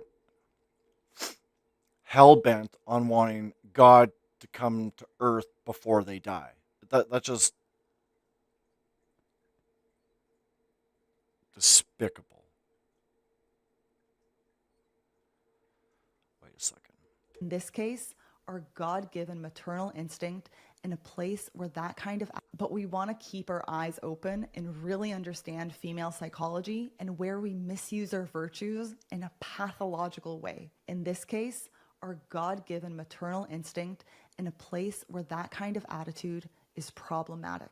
There's a lot of things going on underneath this, and one of them is the devouring mother. Human infants are born in an incredibly underdeveloped state. Our brains are so big that in order for us to be born through a functional female pelvis, we had to be born in a fetal stage. Because of men, females can understand what to know. Like, we're all talking about information written by men 75 years ago and farther. There might have been 1 or 2 women, let's say, throughout history that have been able to enter a seat of power to change the world. But it's men who could understand the physics and the sciences much better. That's what our brains are meant for, is to invent and figure out. Women were really meant to take care of people as a whole, right? So that's why our heads are compressing. It's a compromise. Now, the cost that we pay for that is the unbelievable vulnerability of human infants. Okay, now the cost the mothers pay for that is that the neonate is so dependent that they need 100% care. Okay, so that means that the impetus of agreeableness, that personality trait, in combination with negative emotion, that's the 2 feminine personality traits, high negative emotion and high agreeableness. The purest expression of that is give the suffering infant what it needs right now, no matter what. You treat a 1-year-old like a 6-month-old, or you treat a 5-year-old like a 6-month-old. You just give in to whatever they want right now. Well, that means that you start to interfere with their development. That's where the devouring mother comes in, right? Okay, and that's very... That's just straight up common sense. How do I develop if you're always doing it for me? And those are the best times of a mind that is developing. If it figures things out on its own, it can invent something in the future. Do not limit your child's development. Yes, if it needs food, feed him, you know? But if it's eaten 4 times in the day and it's still screaming bloody murder for more food, then you got to raise that son of a bitch to learn how to deal with normal shit. Like, just because you want something to chew on doesn't mean you get it all the time. Okay? Right? Like, and mothers, think about having to live this life 200 years ago. No fridge, no oven. Your kid's screaming and you can't fucking get it a fucking fruit roll up or some fish crackers, whatever they're called. Just women have been so domesticated in some weird way that they have went rabid. Very, very bad. That's how you make useless, entitled, narcissistic, privileged, dependent, and terrified children, right? Who also hate their parents. Childless women infantilize everything. Yep. Yeah, well, God, Michael, Boy. if that's true, we are in serious trouble. Serious. You know, because we know the most woke disciplines, for example, in the universities are the ones with the highest percentage of women. Women are also very good, let's say, at spotting predators. Okay, if you have an infant and you misidentify a predator, you know, you call something a predator that isn't, whatever, you protect your baby, it's not a problem. It's kind of hard on the misidentified predator. Mm-hmm. Right, and so part of that cluster B proclivity of the psychopathological woman to cry wolf continually and profit thereby is also a manifestation of that maternal instinct. It's right. You oppose me, you must be a predator. And if you're, this is the...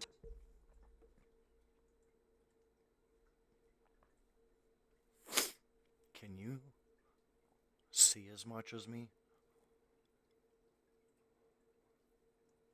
I hope so. Because I can't talk forever, man. There's so much. Oh my God. You see, she's already trying to change, and not everyone, but there's definitely certain circumstances this scenario is being played out in, and she tries to win every time. And she'll get so upset and create so much trouble around her that people start calling the police, and then when the police show up, she starts saying whatever she can to get out of it, and you can even hear her saying shit to blame other people of why she's here. She is a master manipulator. Will you use it for good or the bad? And unfortunately for me personally, I've only met really the femme fatales and this mothering bullshit. I probably bet the other two too. Let's go on. The terrible thing about the devouring mother pathology is if you're a predator, no punishment is too harsh for you. Now, I want to be very clear that neither I nor Peterson are saying that all women in the workplace are enacting the devouring mother. Hey, that's like me too. I'm not saying all women. There's only the few that ruin it for the rest. And then now the whole world has to change because those stupid few. It's not all women. Right? Like, I always give a 10% of the population for the good out of the whole, because we're all stuck here going, everyone's an idiot. Well, yeah, everyone is an idiot, but 90% of our population is under 80 IQ. But, and then how can I say it's always the few that ruin it for the majority? Well, it's because it's the few that ruined it for the majority that are now transforming the next people who hear this. So it's like, her trying to justify that anyone's a predator in her eyes. And no amount of punishment can justify for how I know you're a predator. So Some definitely are. And it is the job weird, of psychologists touchy, to too study and much define when to human say behavior becomes debatable pathological. topic. So imagine the typical HR lady who's probably working in HR because she likes working with people and is high in trait agreeableness. These types of women generally have a strong maternal instinct to them, which can often be misplaced and directed onto their work settings. You see this when HR departments enact policies and practices that infantilize the employees and treat them as dependent and in need of protection. And you can see it in egalitarian, socialist welfare policies, which look at the state or the government as the all-giving mother and the citizens as her children who need to be taken care of.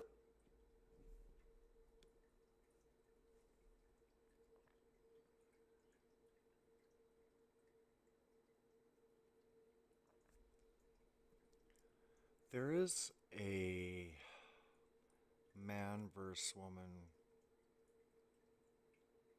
dilemma more than ever.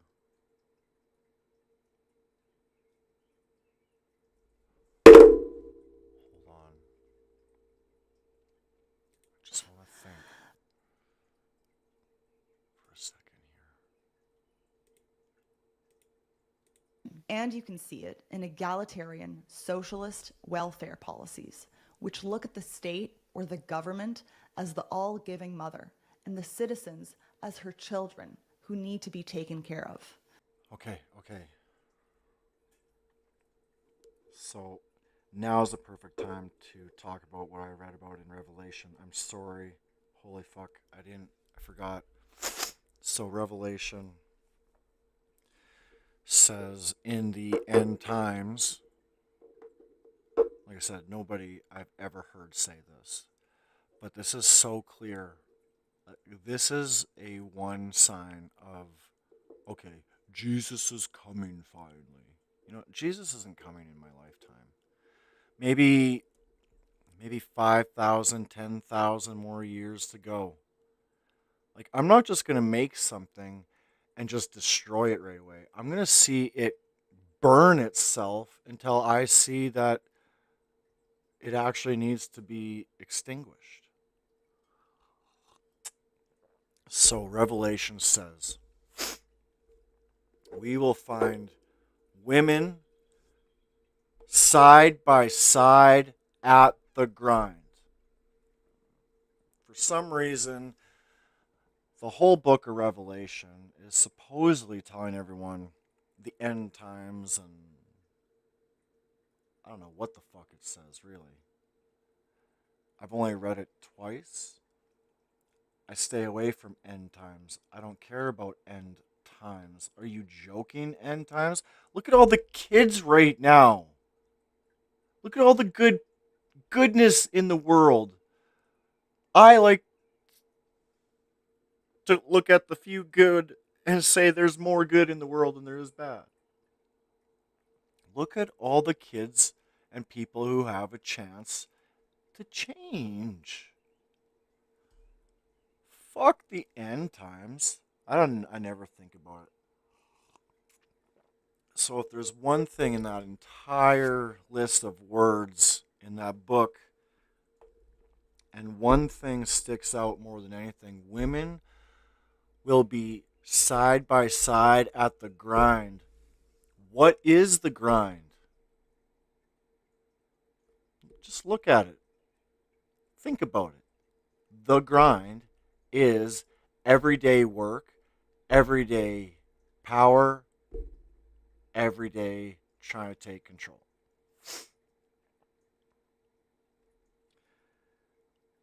Politics. Women never used to be in politics, but now there is. So here is my personal thought to the only sign of end times is there will be zero men in politics. the grind is to talk about the top position in this world, which would be a politician, you know? So if women are side by side at the grind in the end, then there's no men in politics anymore. Women have been presidents in every country for hundreds and hundreds of years, sort of speaking. And now the last man in whatever small country we don't even know exists kicks out the last man in the world in a political seat of power. Pow!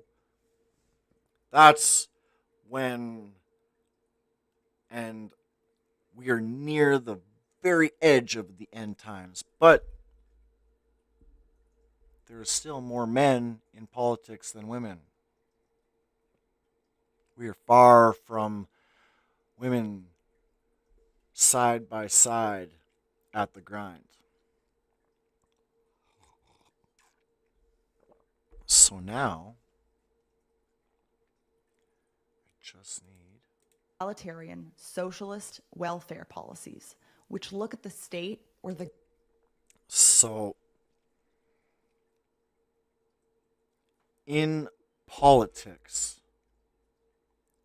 I can clearly see this while she's saying this. In politics, we got males and females. But we've got two people fighting for different things. Like, for example, I can see the benefit in why the world needs to be depopulated in the harshest way of saying it. And that would be coming from a man's point of view. Sure, there might be, a couple women that agree with me.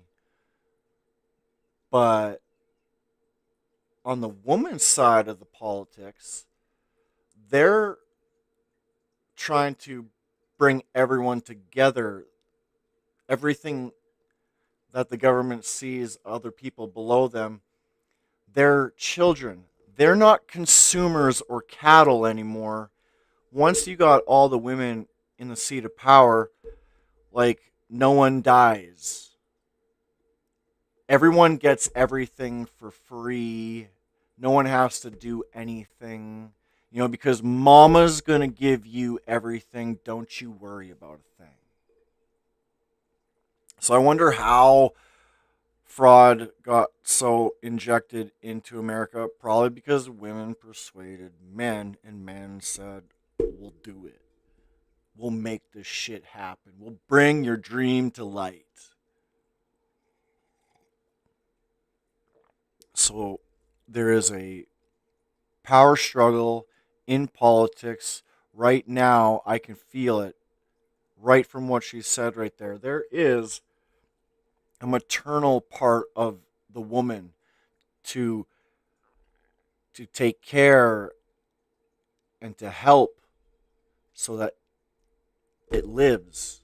But then the man's like, stop giving everything to them. They can do it on their own. Let's just do what we have to do, and everyone else will do what we have to have them do.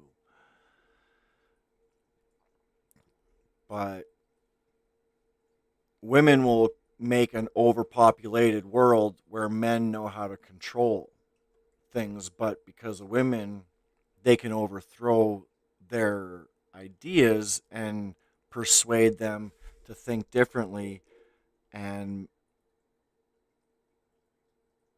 either reject what the man thought in the first place and to accept what she thought. Women are very persuasive. So, End Times matches perfectly up with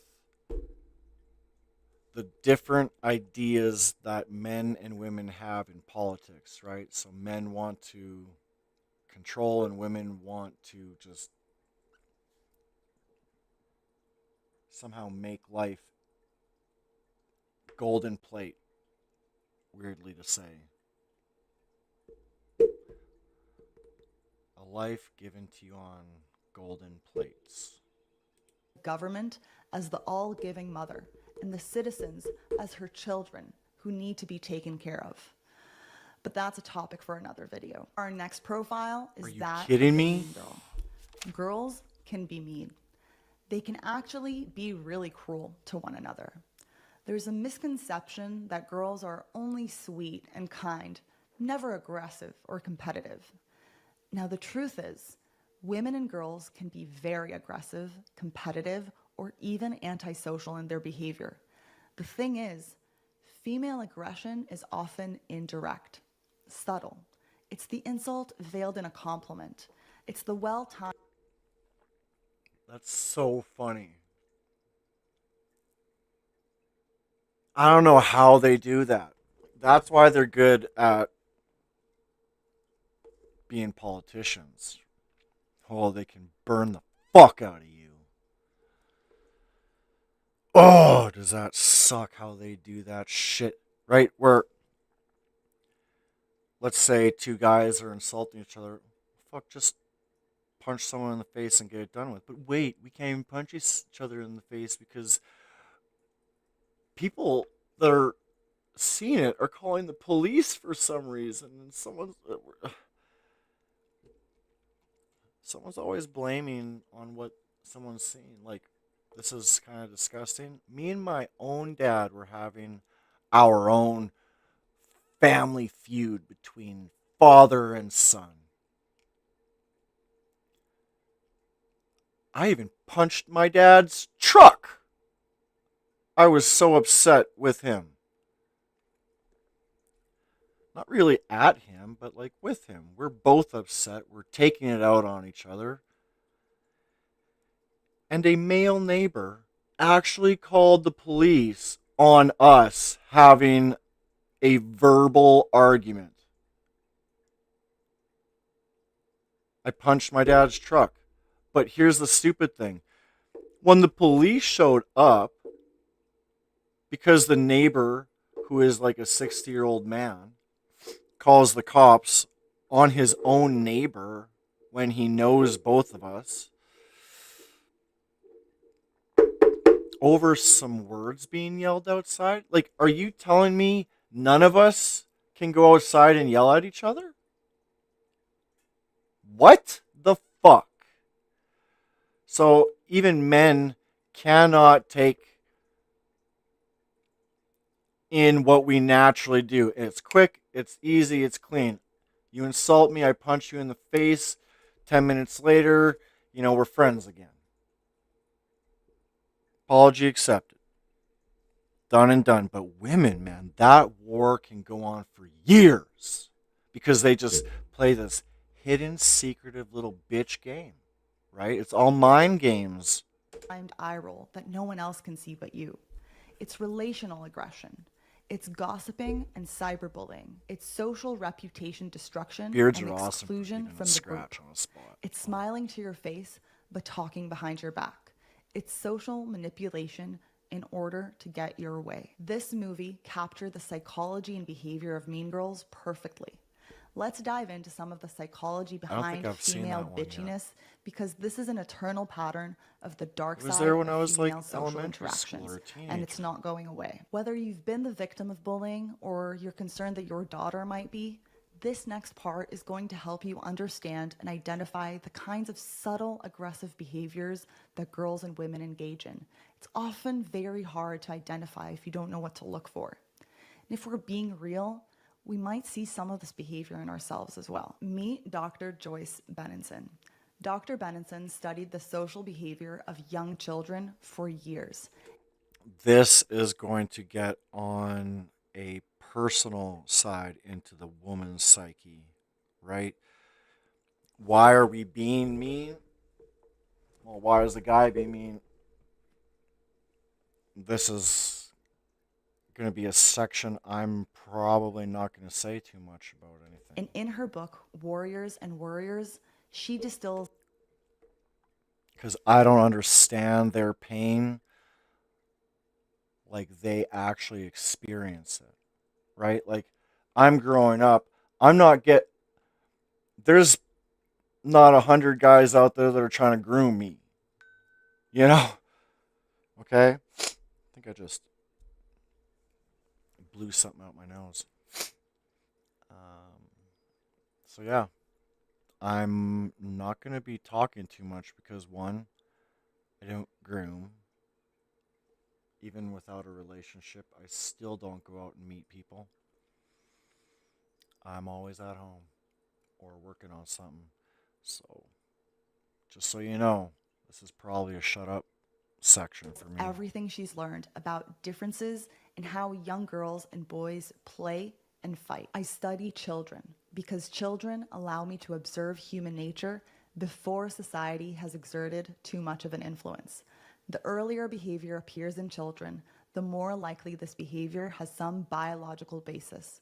What I have found is that girls and boys behave very differently, beginning in infancy and early childhood, long before girls bear children and boys become the physically stronger sex. When she studied girls, she learned that they interact with each other very differently than the boys do. She found that they cooperate and compete in very distinct ways. There's a topic within evolutionary psychology that's called intrasexual competition, which refers to the competition between individuals of the same sex for access to mates, resources, or improvement of social status.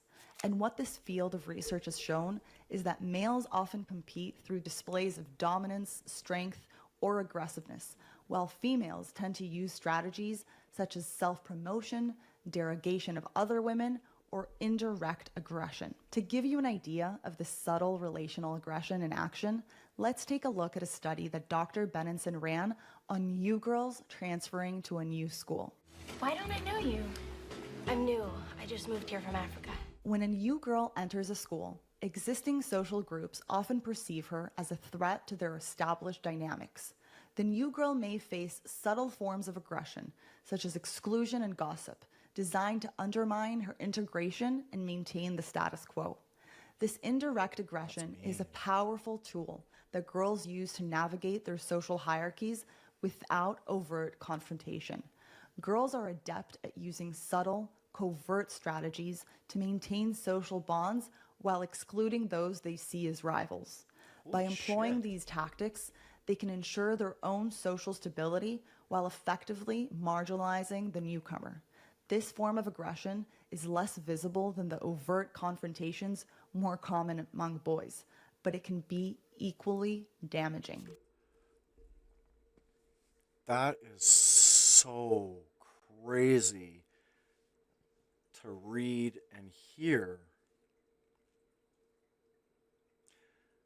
Like, it just makes me think of how animalistic we as humans really are. You know, you look at a man and the way they take care of their feelings is they swing and hit, right? And then it's over. But women, it's like you guys are like dolphins. Like you guys can like speak with echoes or something. You guys handle things with echoes. You let those echoes bounce everywhere.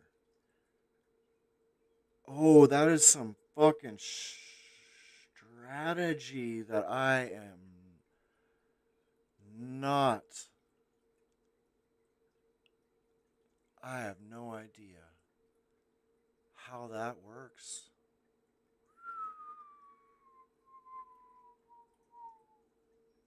That's why women are so much more complex than men, because man, the way they can do things, it can be so dirty. Men were just like simple animals, right? Swing and hit. But women, that's the sophistication part that they get mad at all guys for with their pornography, but no one gets mad at fucking thousands of chicks on, X or whatever social media, like showing off all the porno that they read. Fucking going, they look nuts. They look nuts. Just bragging about the pornography that they read, all the smut. But yet, men are disgusting. We watch a very human act. Not, like I said, use it for good or evil. What are you going to watch? Bad stuff or good stuff? I like to choose the vanilla stuff. Alright, maybe 2 guys, 1 girl. Right? Both holes, same time. But in real life, that's where the toys come in. Like I said, I got nothing to say over here except for at this point, I'm trying to understand. And what I understand is man like animal, girl like animal too. We are such animals. That is like inhumane, girls. How and that's biological. That's just like coded into you, like how we hit each other. Regina George saw a potential rival in Biologically Katie, so she coded. decided to keep her close, That is manipulating her into feeling safe and accepted as part of the clique, only to be able to manage her and keep her in her place, especially when it came to the classified hottie, Aaron Samuels. Regina avoided overt confrontation, all right, when she told Katie that she'd speak with Aaron on her behalf, only to spread a rumor about her. I need to talk to you. You know that girl, Katie? Yeah, she's cool. I invited her tonight. Well, be careful because she has a huge crush on you. Really? That's why girls think we're stupid, because we can't operate on their sophisticated sections of how they communicate. We look like monkeys to girls. We look like fucking monkeys to girls, because here they are fucking speaking riddles and sending echoes off like siren mermaids, man. Hear me sing and everyone will bow to me. How do you know? Because she told me. Power of it. She tells everybody. It's kind of cute, actually. She's like a little girl. She writes all over her notebook, Mrs. Aaron Samuels. And she made this t-shirt that says, I heart Aaron, and she wears it under all her clothes. Oh, come on. Well, who can blame her? I mean, you're gorgeous. And okay, look, I'm not saying she's a stalker, but she saved this Kleenex you used, and she said she's gonna do some kind of African voodoo with it to make you like her. What?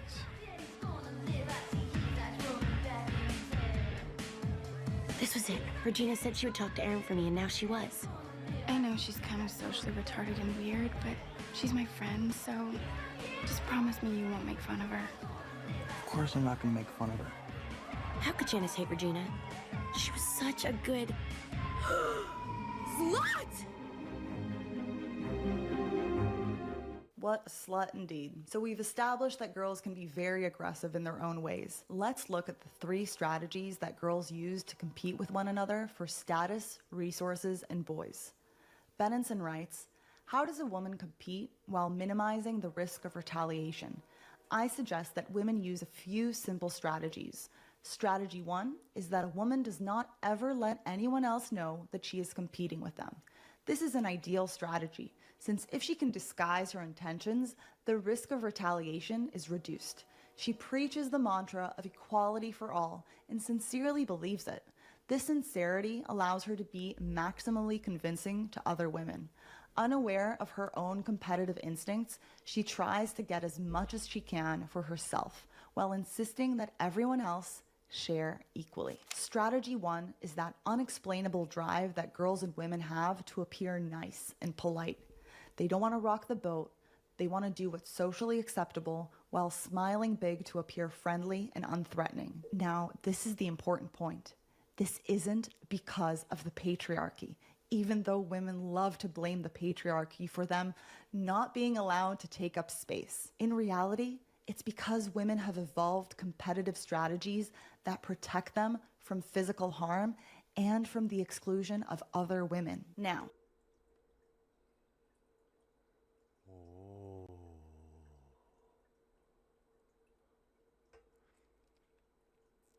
It's like the woman throughout evolving time biologically has been able to do this throughout all women.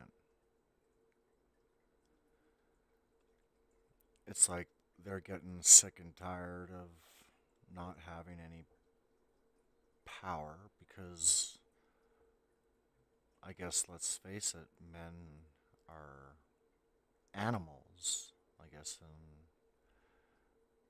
they've proved themselves to be pretty violent lovers, I guess. But at the same time, there's a lot of violent female lovers too. I have a great uncle who was a police officer, well, RCMP, and he had a very violent wife where she would attack him with knives and cut him sometimes, and nobody would believe him. In fact, some people would believe he was the one abusing her, right? Oh, that's scary. But like I said, what are you going to use your good tool for? Good or bad? Like that hammer in my garage. That hammer is an amazing tool for building or absolute destructive death. That hammer is gotta be one of the best weapons in the world.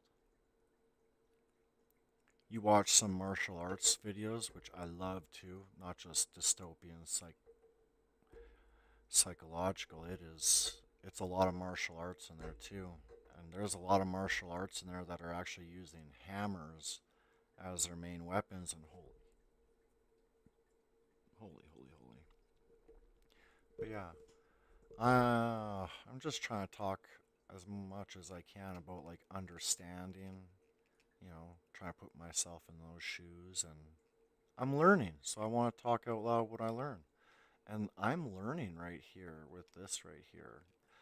Like I had no idea the weird internal strategy that the women can do to each other growing up. Like that's some mermaid dolphin shit. No wonder they look at us like monkeys, right? Because we are nothing near to dolphins speaking out echoes and no one knowing what the fuck, or no man knowing what the fuck. We're just clueless to what and how they treat each other. That's so cool. If strategy 1 is not working out well enough, then a woman may switch to strategy 2, which requires employing social exclusion. She must ally with other females to run their target out of town. That way, they retain more resources, status, allies, babysitters, and high-quality mates for themselves. The virtue of social exclusion is that it allows overt competition but reduces the risk of retaliation because the target is outnumbered. Holy shit balls. Now I kind of like want to look at that one little spot in there.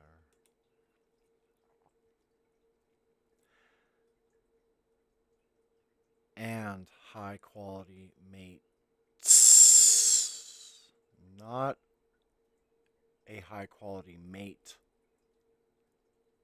but mates. And I gotta like say, like, there is a thing about monogamy, but it's like if you look so far back in history that it's like we need to get pregnant and we can't get pregnant. We got to figure out a different way to get pregnant. So maybe one woman tries to sleep with 10 different guys for, hoping that she gets pregnant. You know, and it might not even be the man's seed. It could be her. So it just doesn't, you don't know in the past. So how did the past work? in reality, women right there, right? Like this is their stage too. They do some weird secret dolphin shit. And in that, they retain more resources for themselves, including high quality mates.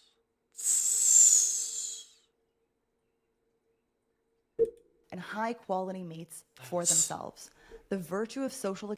So, like, just to point that out, high quality mates, it's not men looking for, let's say, how women complain about men in cheating on them. I don't think there's a lot of cheating that goes around. There's just like one person bumps into someone and it just like sparks fly, mistakes happen, and they just want to go back to their old life and say, I'm sorry this happened. Let's continue. And I see that shit, and that's why I'd be okay if, my ex even slept with him. I said, it's okay if you sleep with him. Ultimately, like, this is all forgiven. It just depends on if you're actually falling in love with him. So if you're actually falling in love with him, like, let's plan out what's going to happen.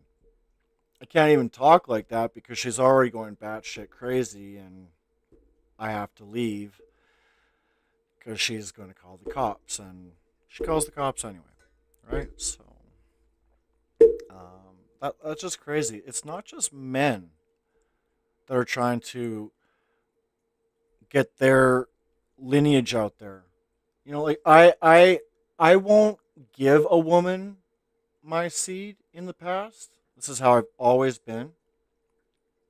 Because no one has been able to show me, except for my first out of high school, Brenna, my ex-fiance, whom I left because, of course, when you're young, you do actually make some actually dumb decisions. These dumb decisions are based off of things that you think are actually better for you. Well, fuck. Maybe not look for a relationship when we're young and maybe just wait till we're 40. But we're humans. We want to do what we want to do. But it's just crazy, right? Quality mates, right? It's not men sleeping with more to have their lineage go on, to make sure that their bloodline exists after they're gone. Like, once I'm done, that's basically it for my grandfather trying to make the Stevens bloodline continue. I'm not even considering my brother to be Stevens lineage because he's that much of a fucking retard. Robbie Stevens, fuck you. And if mom wants to forgive you and bring you back in life, which, that's mama's thing, I'll respect mama. And I'll put the respectful smile on and say, what's up, Robbie? But inside, I'm going to kill you. For all the shit you put my mom and dad through and never letting them see their grandchildren. You're not Steven's bloodline. Sorry, bro. You're cooked. You're fucked. If that's your own bloodline, that's not real Stevens. That's second Stevens. That's a different lineage of Stevens. That's not real Stevens. My brother is a fucking retard. But women also try to retain high quality mates for themselves for the future. It's not mate, it's mates, right? And you just look at some of the past stories, we know that there's some hoes and some playas out there, right? Hoes being female, playas being male. We got both. So all the blaming that social media has done has really made a toxic, very toxic civilization. It is really boys versus fucking girls. Or fucking boys versus girls. It really is. It's never going to stop. The only thing that we can do to control everything and bring it back to the way it used to be is realistically, women just have to stay home and do what they were built to do. You guys are awesome at reading people, and in that being, you can control them, you can manipulate them, you can persuade them, right? And what are you going to do it for, good or evil? But a man, we can't do that, right? So women are extremely important, and just because of the toxicity in femininity, there's more of it than there is not. And again, same with men.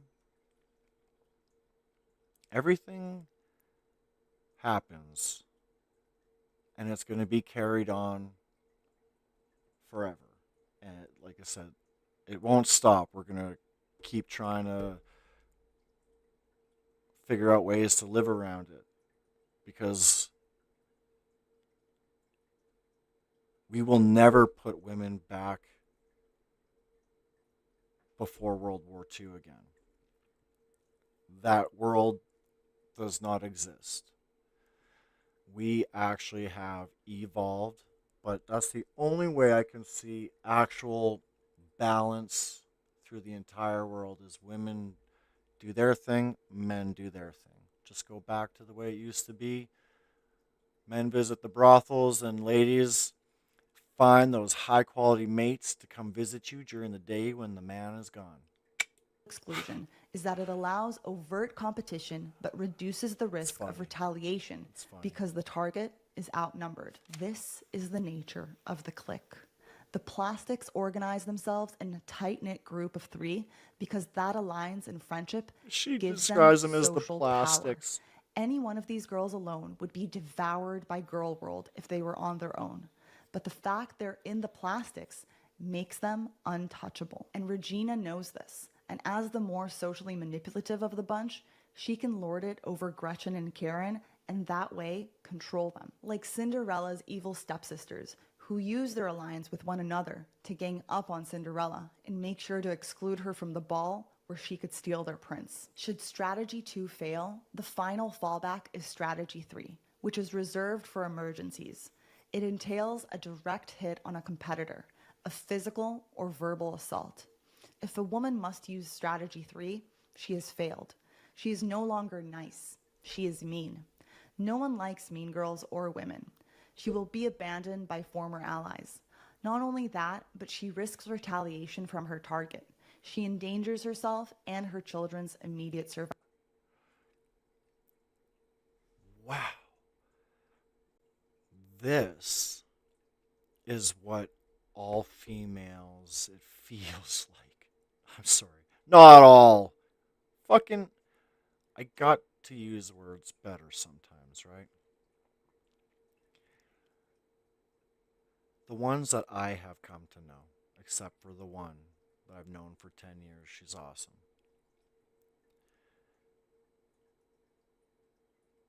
It entails a direct hit on a competitor, a physical or verbal assault.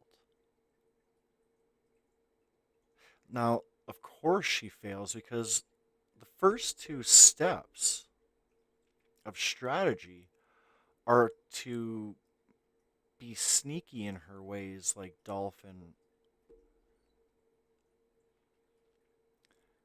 so that she doesn't bring attention to herself to make any conflicts arise in the public. She's got to be seen as cute, calm, collected, right? So, of course, she has failed if she has to fall back on strategy 3, because strategy 3 is the farthest thing from the first 2 strategies, which is I'm not violent, I'm a caretaker, So if she does have to relate to this strategy 3. No one likes a mean girl. So all the other girls see that she's physically or verbally assaulted one of the older allies.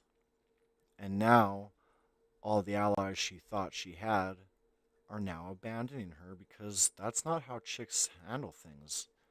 Chicks are not like dudes, right? Like dudes will size each other up,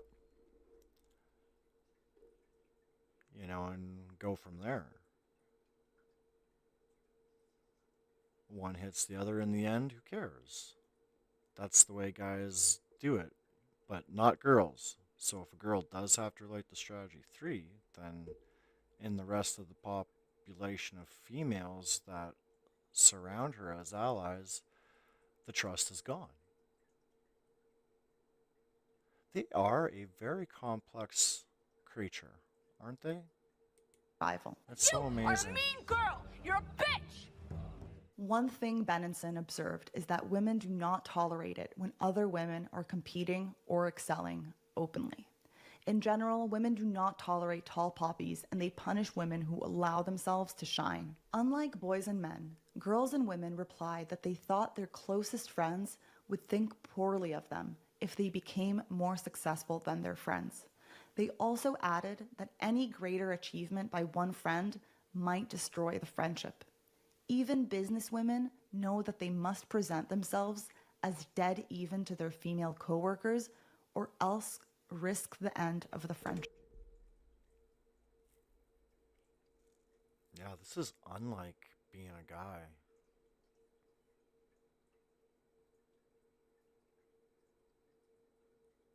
Like, no wonder women go through so many mood swings, especially through the monthly once a month time, right? They're so complex. Their mind, like, there's this one comedian, like, this is just so weird. This comedian had a bust of a man and a bust of a woman on a pillar. And he's like describing the differences between these two species. So just to make things short on this shit, I'm not even going to make it funny. He goes to the man and he says, over here, ladies, we've got a very simple little creature. When we look inside this guy's mind, we see a warehouse. There's many boxes in this warehouse. It's organized, all the boxes are on the shelves, this and that, and the man can simply walk up to this box, grab it, and focus on that one thing only, and nothing bothers him other than the mind that has opened up this one box. And then his joke about it is, and when you see this man, ladies, when you're talking to him and you think things are going in his ear and out the other, well, let me tell you what box this guy's got open. In this warehouse, this vast warehouse of boxes, he's got himself open the nothing empty box. So then he goes over to the female and he starts, gentlemen, you have never seen anything like this before. This creature is so complex, it will scare all of us. Inside the mind of this very complex creature is a big mass of wires, and they are everywhere. And when this mind is going, it is like electricity city. Shit is fucking going. It is like fucking sparking. Like, this thing is overheating in how it's working and operating. Like, mind of wires to a mind of empty boxes. Okay? So, wow. Wow. It's nice to hear a little bit of science of the reasoning to the madness of how a girl treats each other from just get go. It's a truly rare woman who can tolerate being in the presence of another woman who's better than her in some way without succumbing to that cycle of toxic social comparison, which leads to envy and a general air of resentment and disdain towards that successful woman. When women complain about not being able to take up space or they'll upset the patriarchy, it always surprises me that they don't realize that the ones who really are enforcing this rule that women need to stay in their place is to a very large degree other toxic women. You're like really pretty. Thank you. So you agree? What? You think you're really pretty? Oh. Here, Regina is trying to trap Katie into immodest behavior of simply accepting a compliment because now she can punish her for it. In another clip, the plastic star. That is so inhumane and brutal. That is warfare. That was the most brutal thing I've ever heard, I think. Oh, you think so? Well, you just said I am, and I just said thank you. Fuck, bitch. I just said thank you. Fuck. In a round of self-bashing. One of the things that Benenson shows is that women will often bond over their failures, weaknesses, and shortcomings. God, my hips are huge. Oh, please. I hate my calves. At least you guys can wear halters. I've got man shoulders. I used to think there was just fat and skinny. Apparently, there's a lot of things that can be wrong on your body. My hairline is so weird. My pores are huge. My nail beds suck. I have really bad breath in the morning. Ew.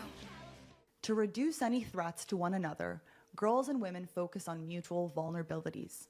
Forget any positive events. Do not mention that almost everything is going right at the moment.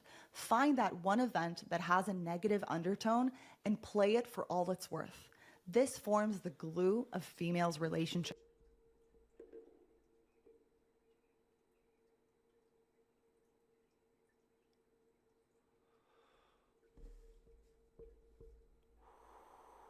That's a lot to take in right there.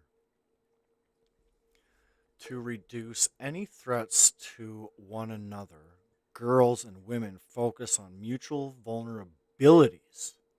Forget any positive events. Do not mention that almost everything is going right at the moment. Find that one event that has a negative undertone and play it for all it's fucking worth.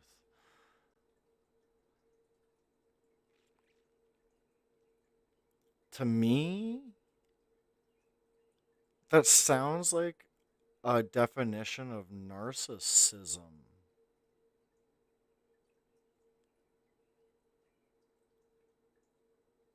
Like a manipulation of truth.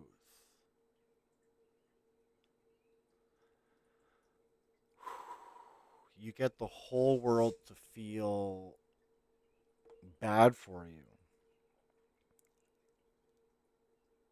And all the girls who do sympathize,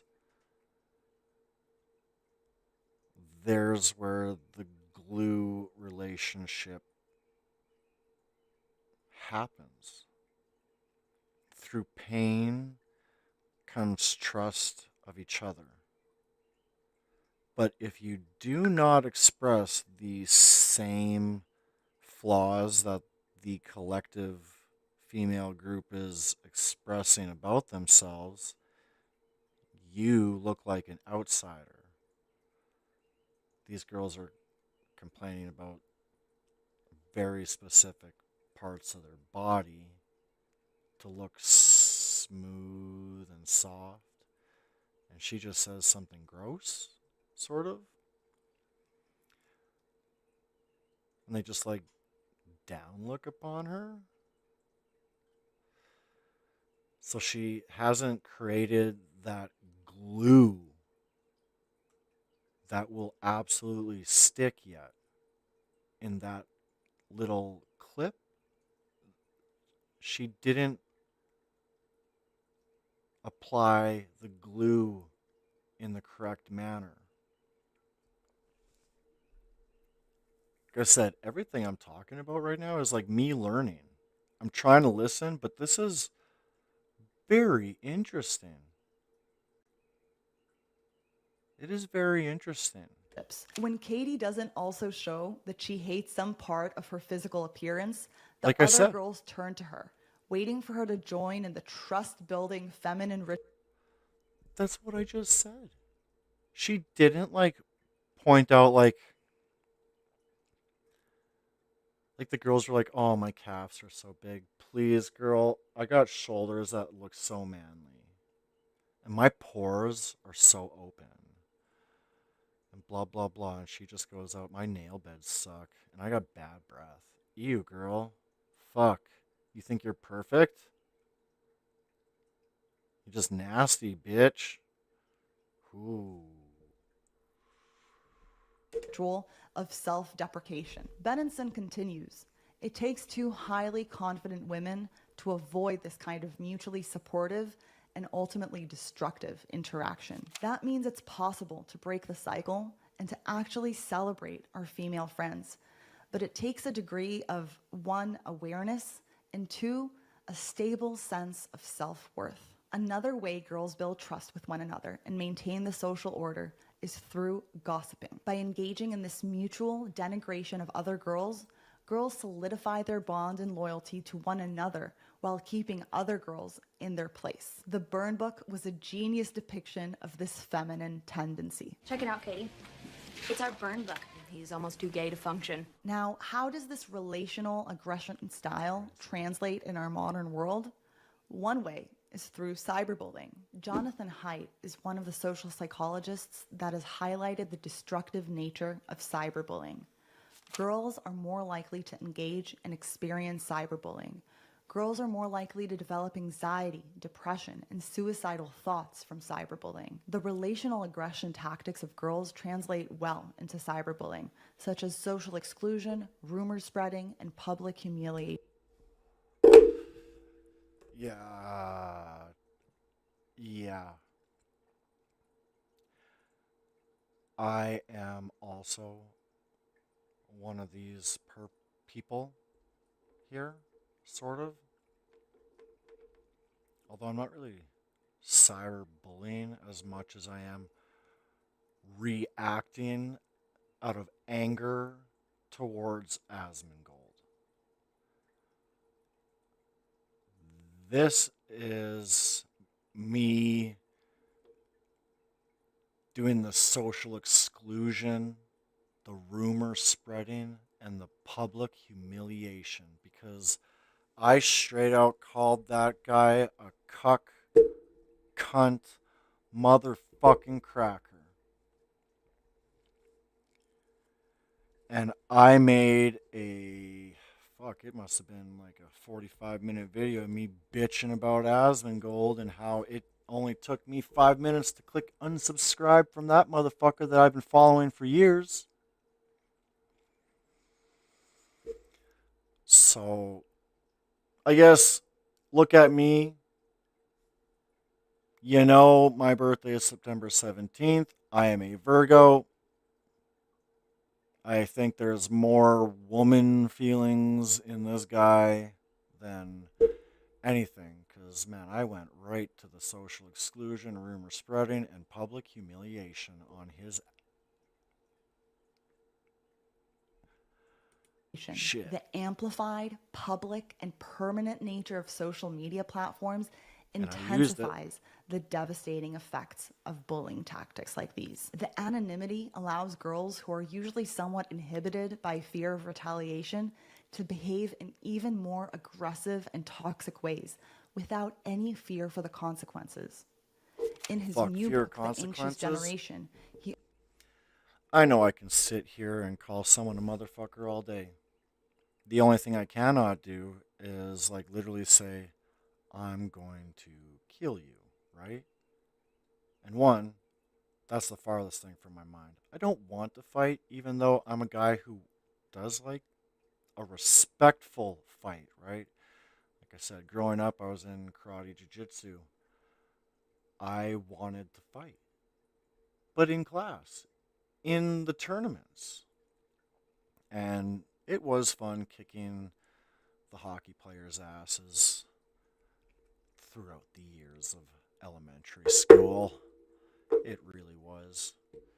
But Also mentions how girls who grow up in a liberal culture are more susceptible to the harmful effects of cyberbullying and social comparison online. I wonder why. Now, for our last profile, what I call the eternal daughter.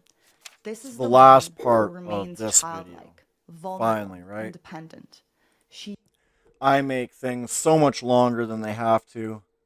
But that's what I'm fucking here for. Spontaneous, raw, live footage. I don't really want to be uploading videos. I would like to do everything live. I really would. last profile, what I call the eternal daughter. Okay. This is the woman who remains childlike, vulnerable, and dependent. She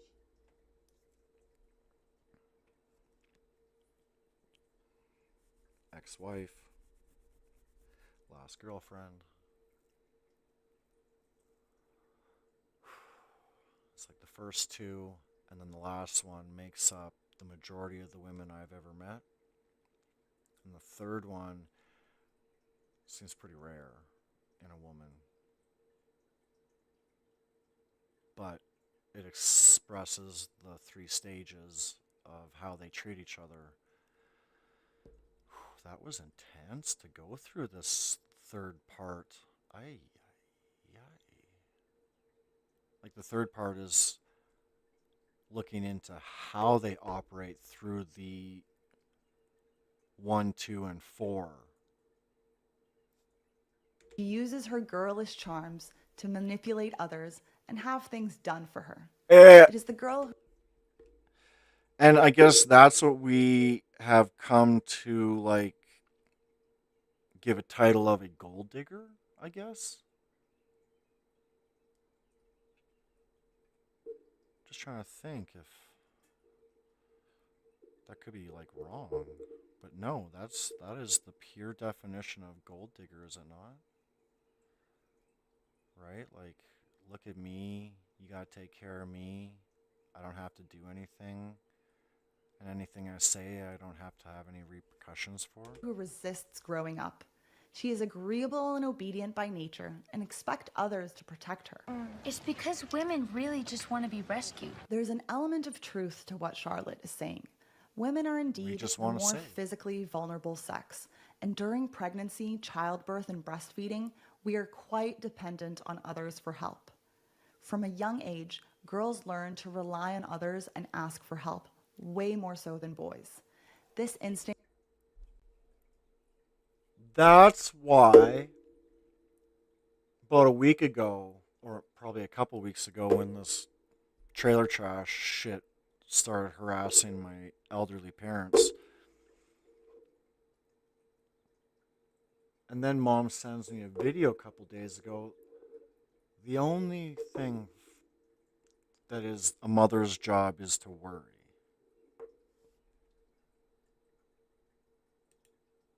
breastfeeding, we are quite dependent on others for help. From a young age, girls learn to rely on others. That's why it's so important on how God created the female to be this way biologically coded. Because when it comes time, when there is seed growing inside of her and she is carrying life, for those days, all the work she has put into growing up until that point is going to be her fallback for when she has kids and needs to rely on the others. And ask for help, way more so than boys. This instinct to accept And way more for boys, and that's where I was getting to with the mom's job is to worry. vulnerable sex. And during pregnancy, childbirth, and breastfeeding, we are Like I'm telling mom a few weeks ago when these guys are trying to harass my mom and lie a bunch of stuff that I'm not doing. I never scream out the window. Maybe I think I could maybe remember like 3 times I got like the music blasting, I'm drunk out of my face, vodka style, home alone. I got both windows open. It might sound like I'm screaming out the window. I don't know. But I don't like go to this fucking window and say shit out of it because nobody lives beside me. I can't say hey to anyone. So mom's telling me, you know, make sure you do this right. Make sure you don't overreact and get into trouble and, you know, just stay hidden for a while. And I'm sitting here going, Mom, don't worry about me. God, don't fucking worry about me. I'm good. I'm not thinking that my mom was built to worry. That's her main job. And now I'm learning things. It's like, holy shit, these girls are coded biologically this way. Like completely different than a man. And then to top it off on our last piece is the way women work like this is to create a strong foundation underneath her so that when she is giving life and having to take care of it, she can rely on others because she's built that foundation to live off of.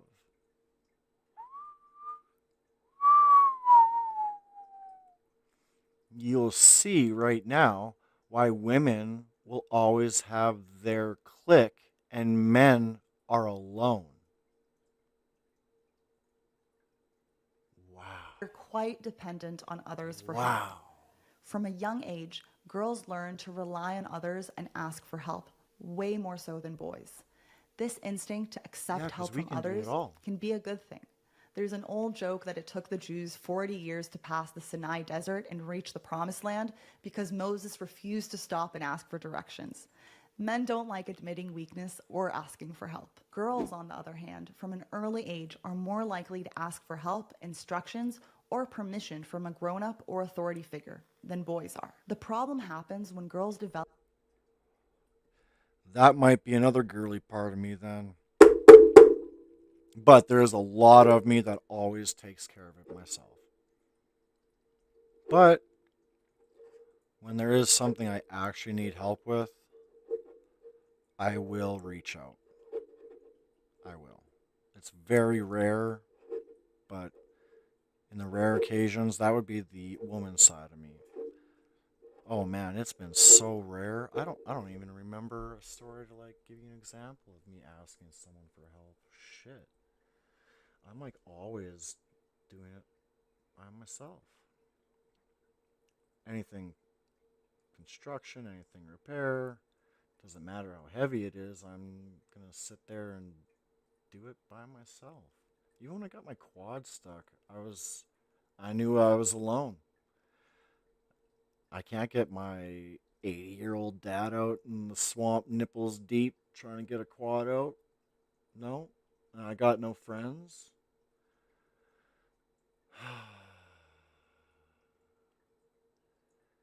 The most I could ever do is if I didn't have an SUV,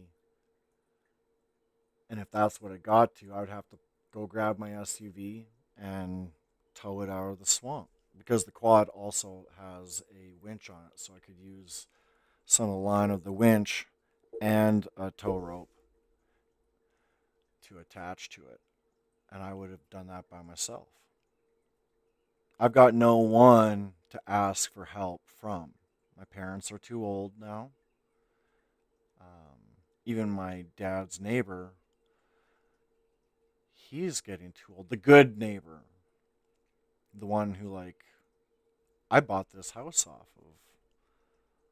The one who my parents bought their house off of, actually, too. Doug had a few properties around here, and we bought a couple of them.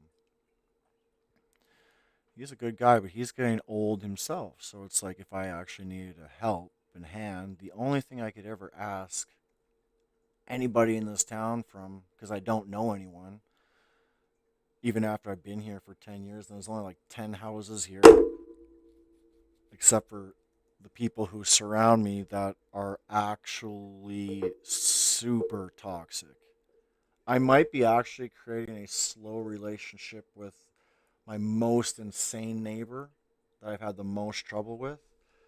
And it all came from me saying, like, I can hear him call his dog one day, and I look out my window and the dog is on my deck. Now, because of the relationship he has created with me, he won't come close to my property. So I'm like waking up. It's like 2 in the afternoon, and this guy won't stop screaming at it. Like, come on, pup. Come on, pup. And him saying, come on, dog, whatever, wakes me up. I just popped my head out and I said, man, come on over here. Come on, this is pup. He's like, really? He was like super astonished, amazed, miraculous that I would even say something like that. Yeah, but you don't know who I really am, man. All you've done out there is look at me and call me a fucking homo. That's all you've ever done. So for me to say, hey man, if your pup's over here, don't even worry about property. It's pooch magooch, my man. Pooch magooch. Come on. Come on over here and get your pup. I said, no matter, it doesn't matter what time of day or night it is. If your pup kind of gets away from you, you know, yeah, you come on over. He was scared to come up to me even after I said that. He was so surprised. And I think that was like the first time that old man mind kind of may have had a second look and view at what kind of neighbor is he living beside, because I've had to call the police 2 times on them just to get them to calm down, because he's trying to come across the yard and fight me. Like, I'm not going to fight you realistically, because I'm just going to press charges once I wake up. The only time I'm really going to fight someone is if it's like a respectful fight, or if I know someone's trying to kill me and I got to survive. You know, my plan right from the start is not to kill you.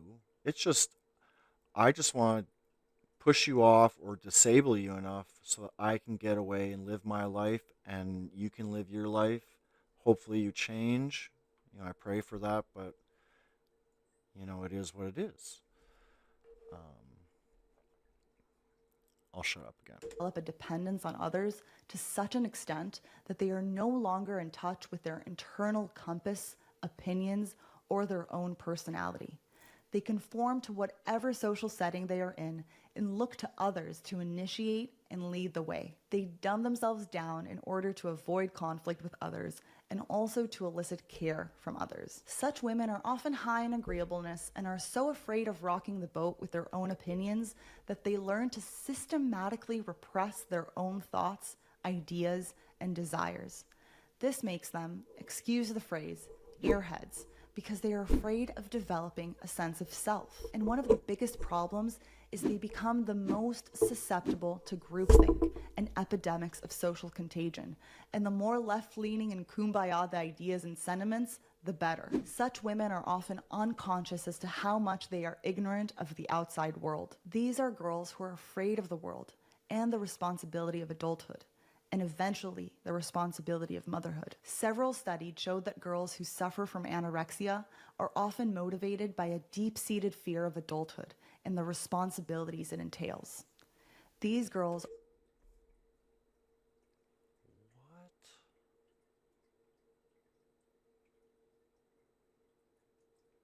The fuck?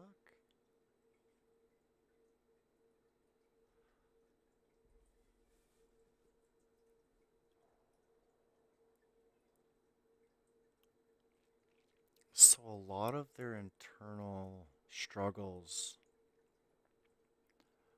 are really all based around the future of motherhood and the way the female's mind, body, soul, heart all try to figure something out. So anorexia is more than how I look, but it's more about this. are driven by an unconscious motivation to remain suspended in their adolescence. Many times they've been traumatized during these earlier stages of development. They starve themselves in order to maintain a childlike physique in order to resist the inevitable transition. Some have even gone so far as hypothesizing that anorexia in young girls is an evolved strategy and is usually in response to severe environmental stressors. The idea being that anorexic girls unconsciously avoid pregnancy by restricting their food and stopping their monthly cycles. Many such girls have been highly sheltered by their parents and were often outright discouraged from developing any independence. They were often treated like precious creatures, highly fragile and vulnerable. Perhaps the mother was a bit neurotic and a bit devouring, and so projected that onto her daughter. Perhaps her father thought that girls should be good, obedient, and beautiful, highly discouraging any risk-taking or individuality. The trouble with such girls is that sooner or later, life comes at them hard, like it does to all of us. But with their naive sense of the world, lack of autonomy, and complete lack of any integrated aggression, these girls are usually traumatized by whatever tragedy hits them first. Like Sleeping Beauty, who was sheltered her whole life by her parents, the king and queen, to avoid Maleficent's curse coming true. Until finally one day in her adolescence, the sharp end of life finally caught up with her. She pricked her finger, and like the Victorian ladies and their fainting couches, she fell into a deep unconsciousness. She was unable to see the world for all it was, thorns and all. It took a masculine spirit to revivify her and awaken her from her slumber. Now, I love how feminists whine about how this story is sexist because the princess needs the prince to save her. Now, there's two ways you can look at this story. One is that part of the motivation for young girls to grow up and become adult with. Here's what I'll say quickly. Yin and yang. Man and woman.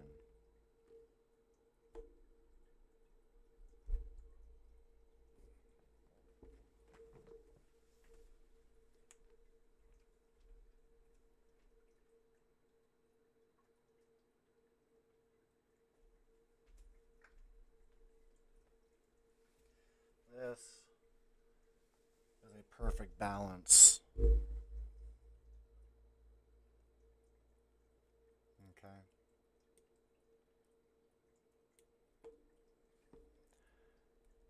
A perfect balance needs both halves in order to be balanced. If you separate the yin from the yang, these two parts try to come back together again for a perfect balance. I cannot take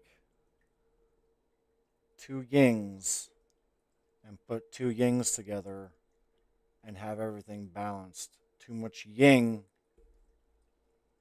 that's just going to add some destruction. Same thing with yang, man.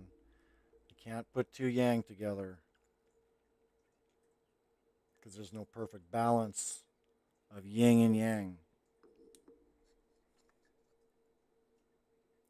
And when you put them together, it is perfect. It's solid. It's eternal. Both will fight each other, but a perfect yin and a perfect yang, they can work together and agree to disagree, right?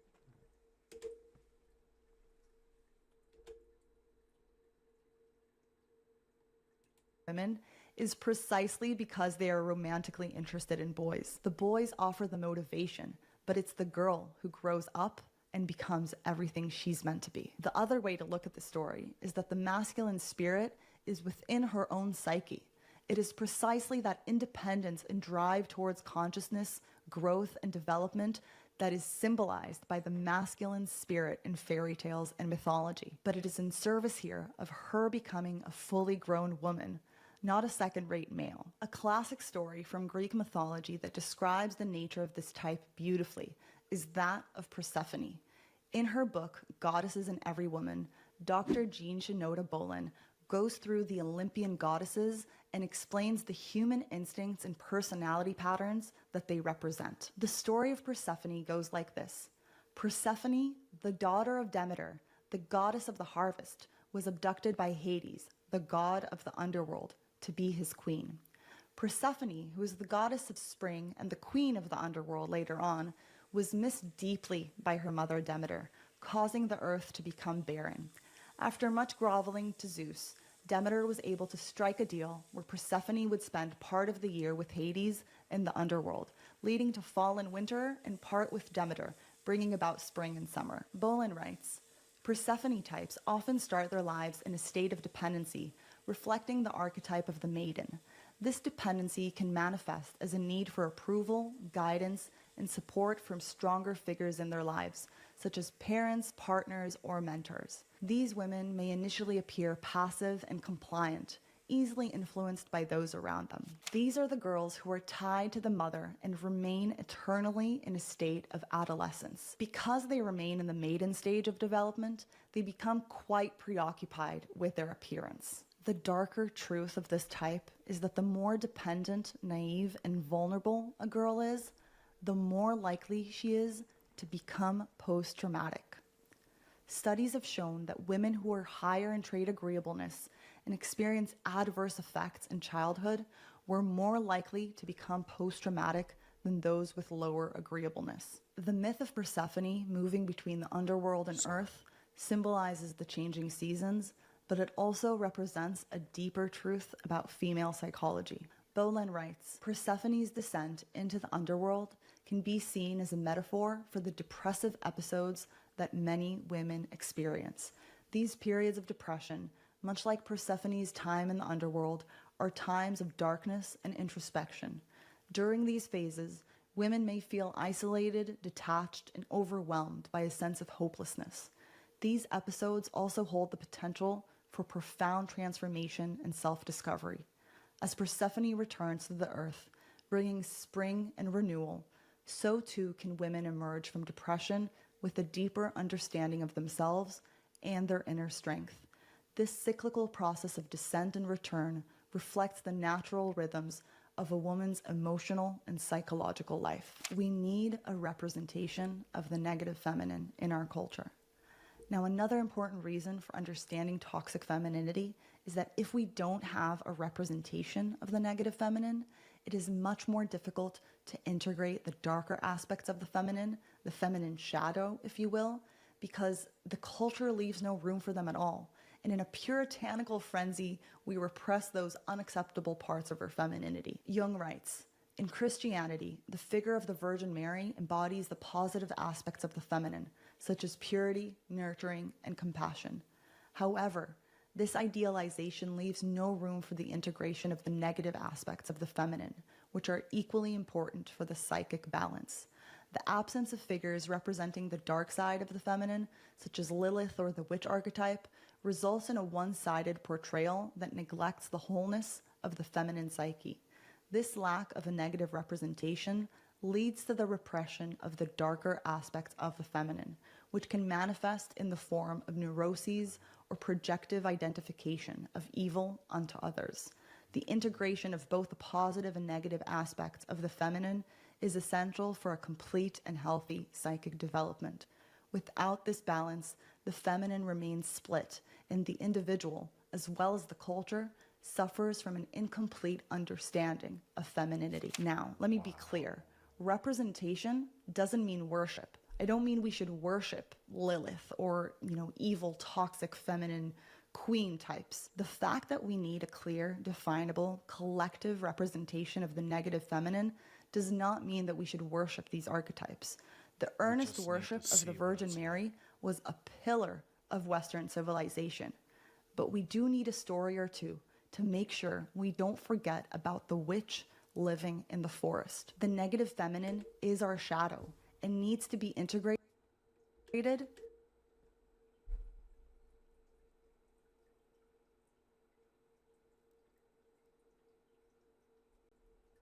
and identified when it goes too far. Furthermore, the idealization of the Virgin Mary sets an unattainable standard of purity and goodness, which can lead to feelings of inadequacy and guilt among women who cannot live up to this ideal.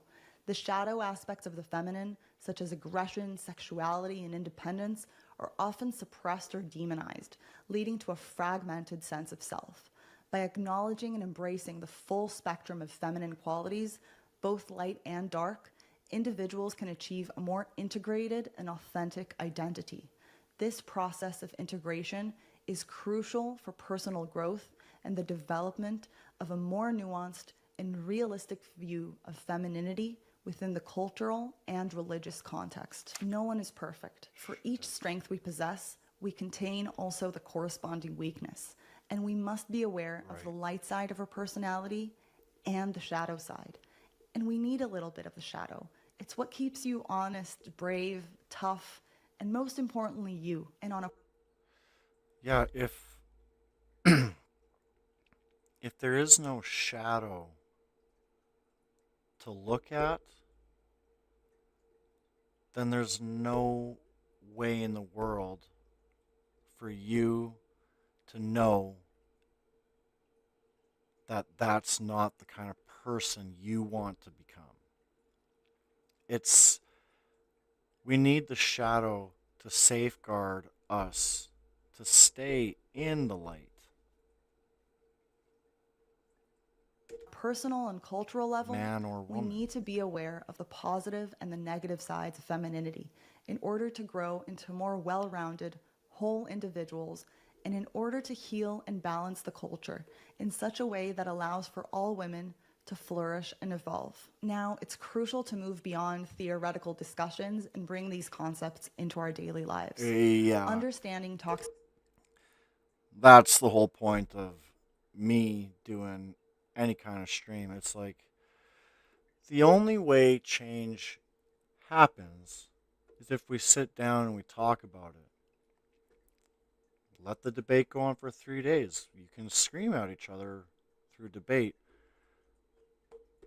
But we have to debate about it in order to figure out what should happen so that this doesn't happen. Right? So it's not that we have to change toxic femininity or toxic masculinity, because like yin and yang, you need the two to be together in order to have a perfect balance for the next generation. I don't know who I want to be if there isn't shadow and light, right?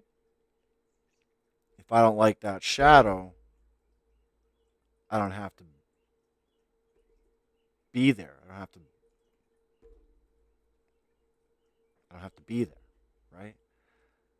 I can move somewhere else.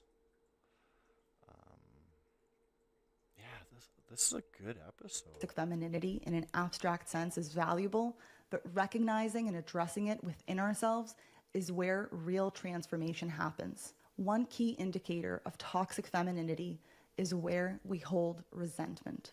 Resentment can be a powerful, corrosive force that drives harmful behaviors. So ask yourself, are there areas in your life where you feel unacknowledged, undervalued, or unjustly treated?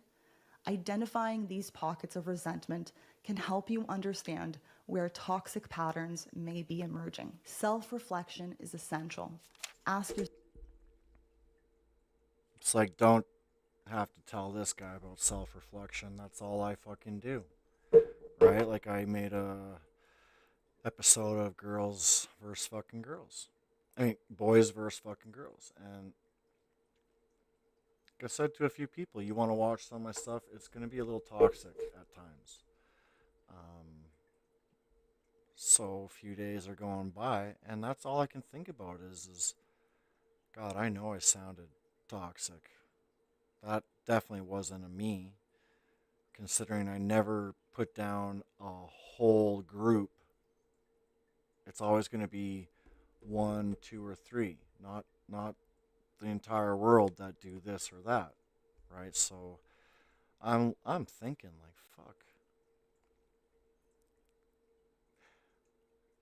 And plus, as a streamer that isn't reading from script, right? Like, of course, you're going to see a lot of people saying the wrong things sometimes, but who's going to come back and just give more reason to madness to tell us if that's who you really are, or if that was just kind of like you're up in the heat of the moment and you're thinking about your own personal past and you're trying to talk about a topic and maybe you're heated, right? And in the heat,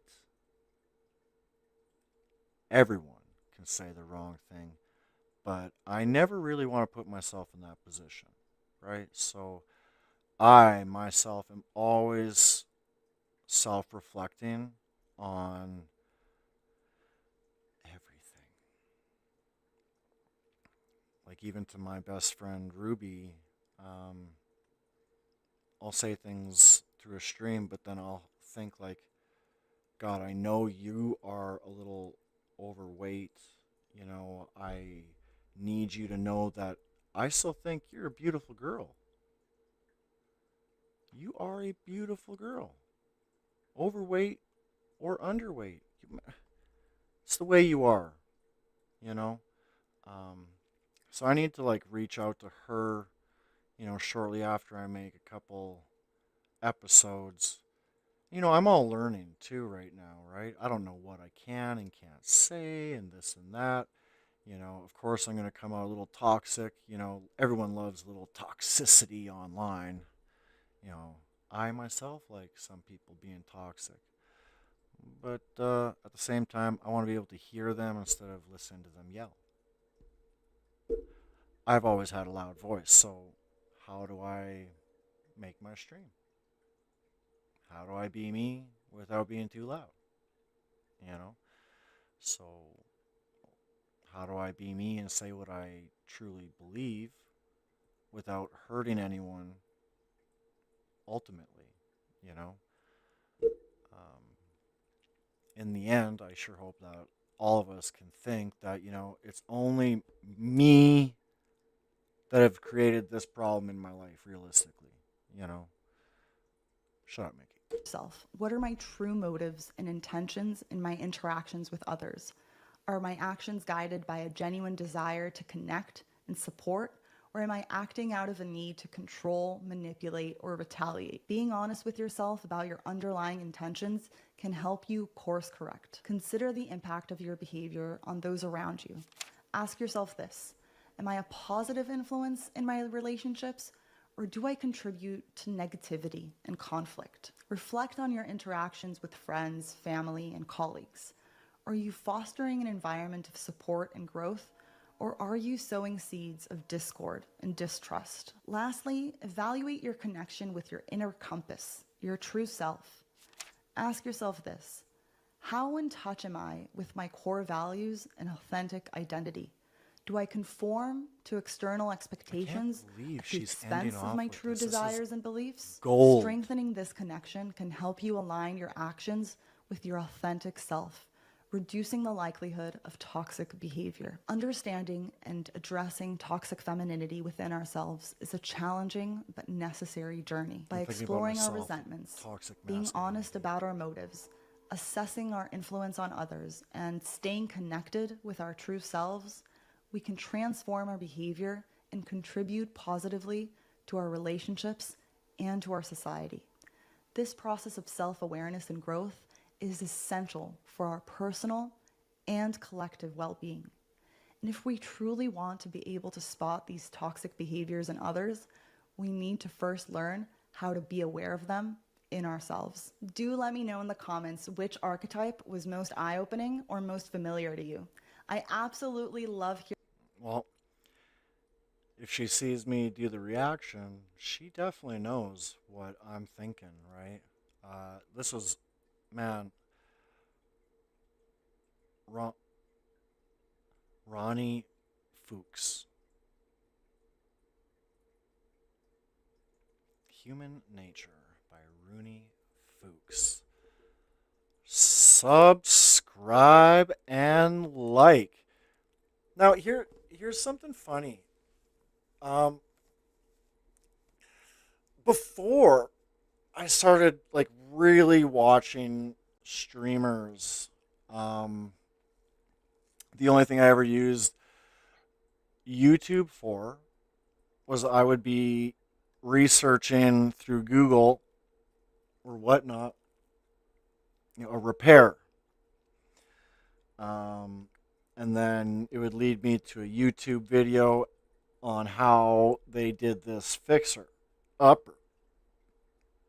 And I try to follow and learn and carry it out.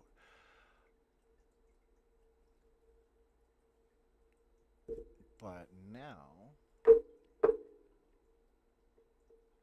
watching streamers,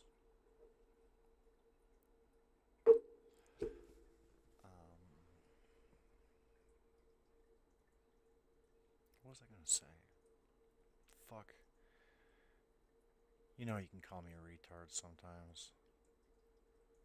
Fuck, what was I going to say?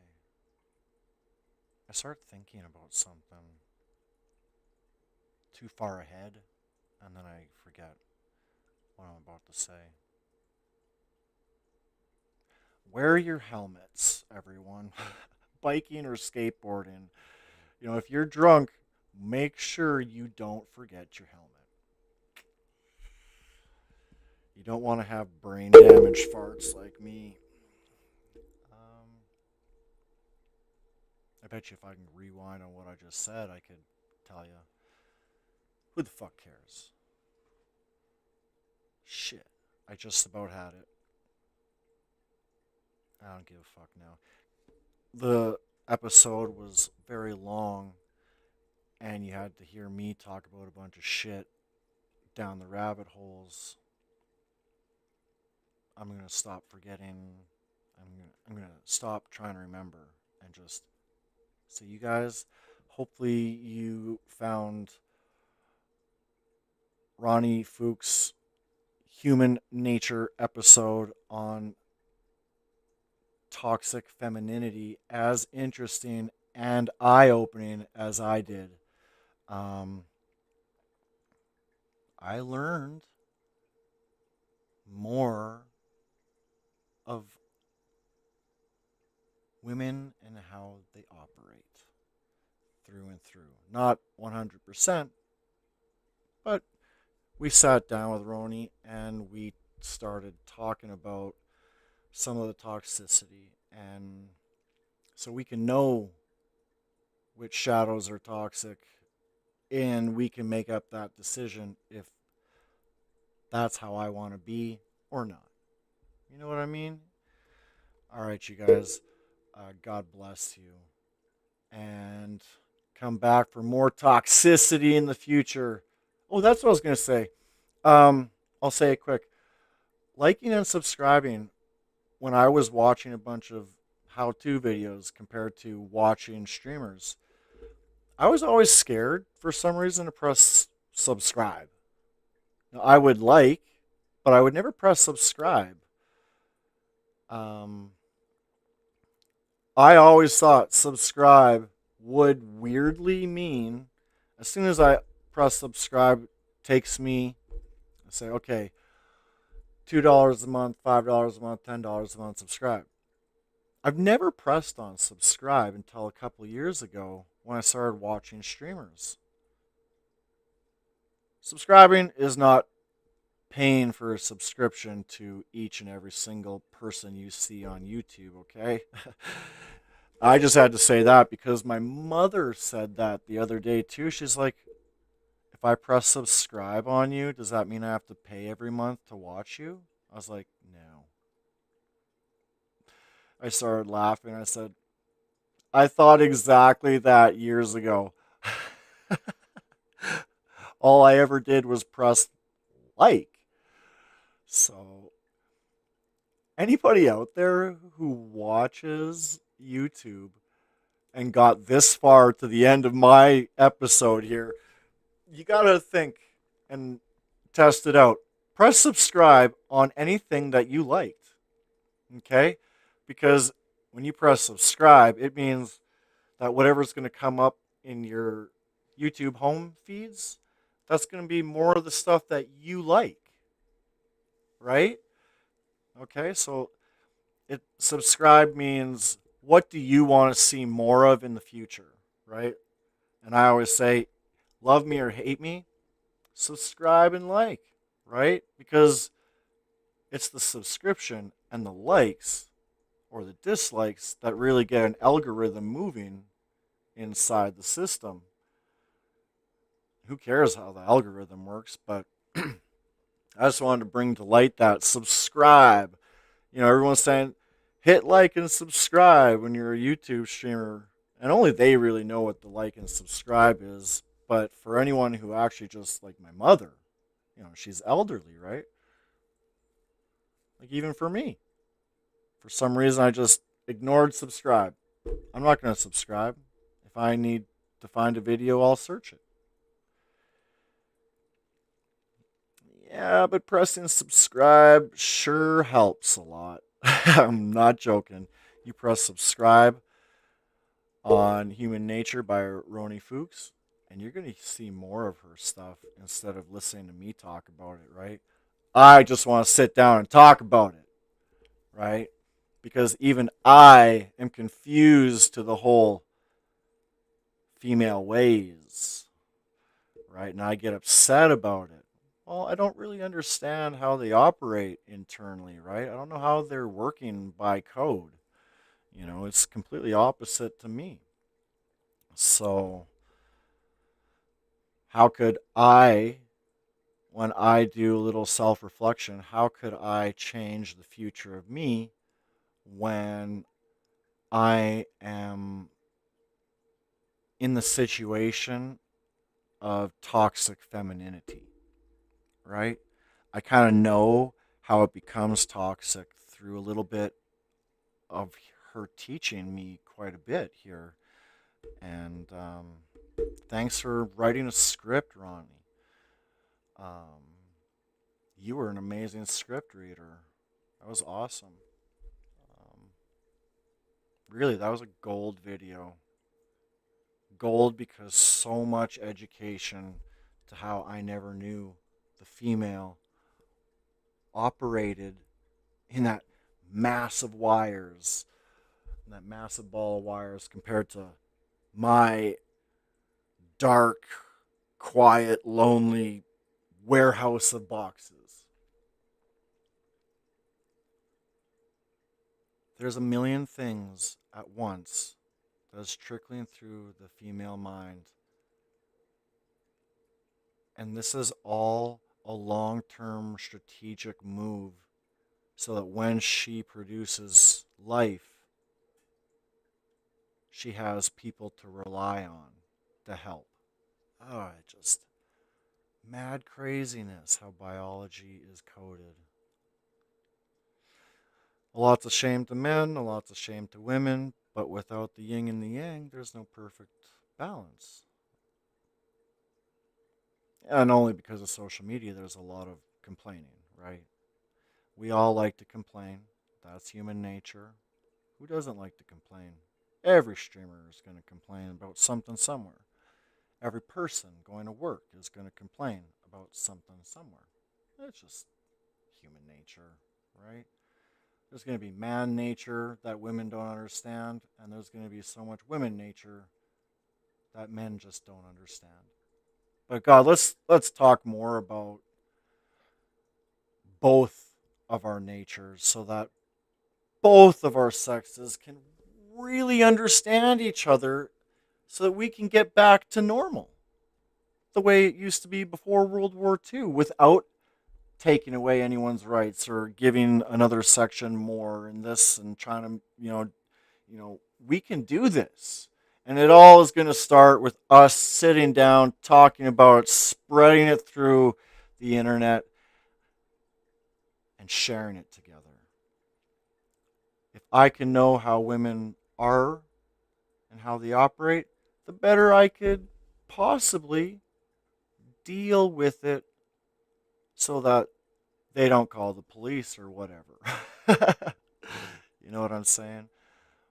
And same goes for women, if they can just have a man that is a happy-go-lucky, kind of friendly, funny guy, but a lot of them aren't, right? So how do the good ones in both sexes find each other? At this point, there's too much population. Good luck trying to find your soulmate.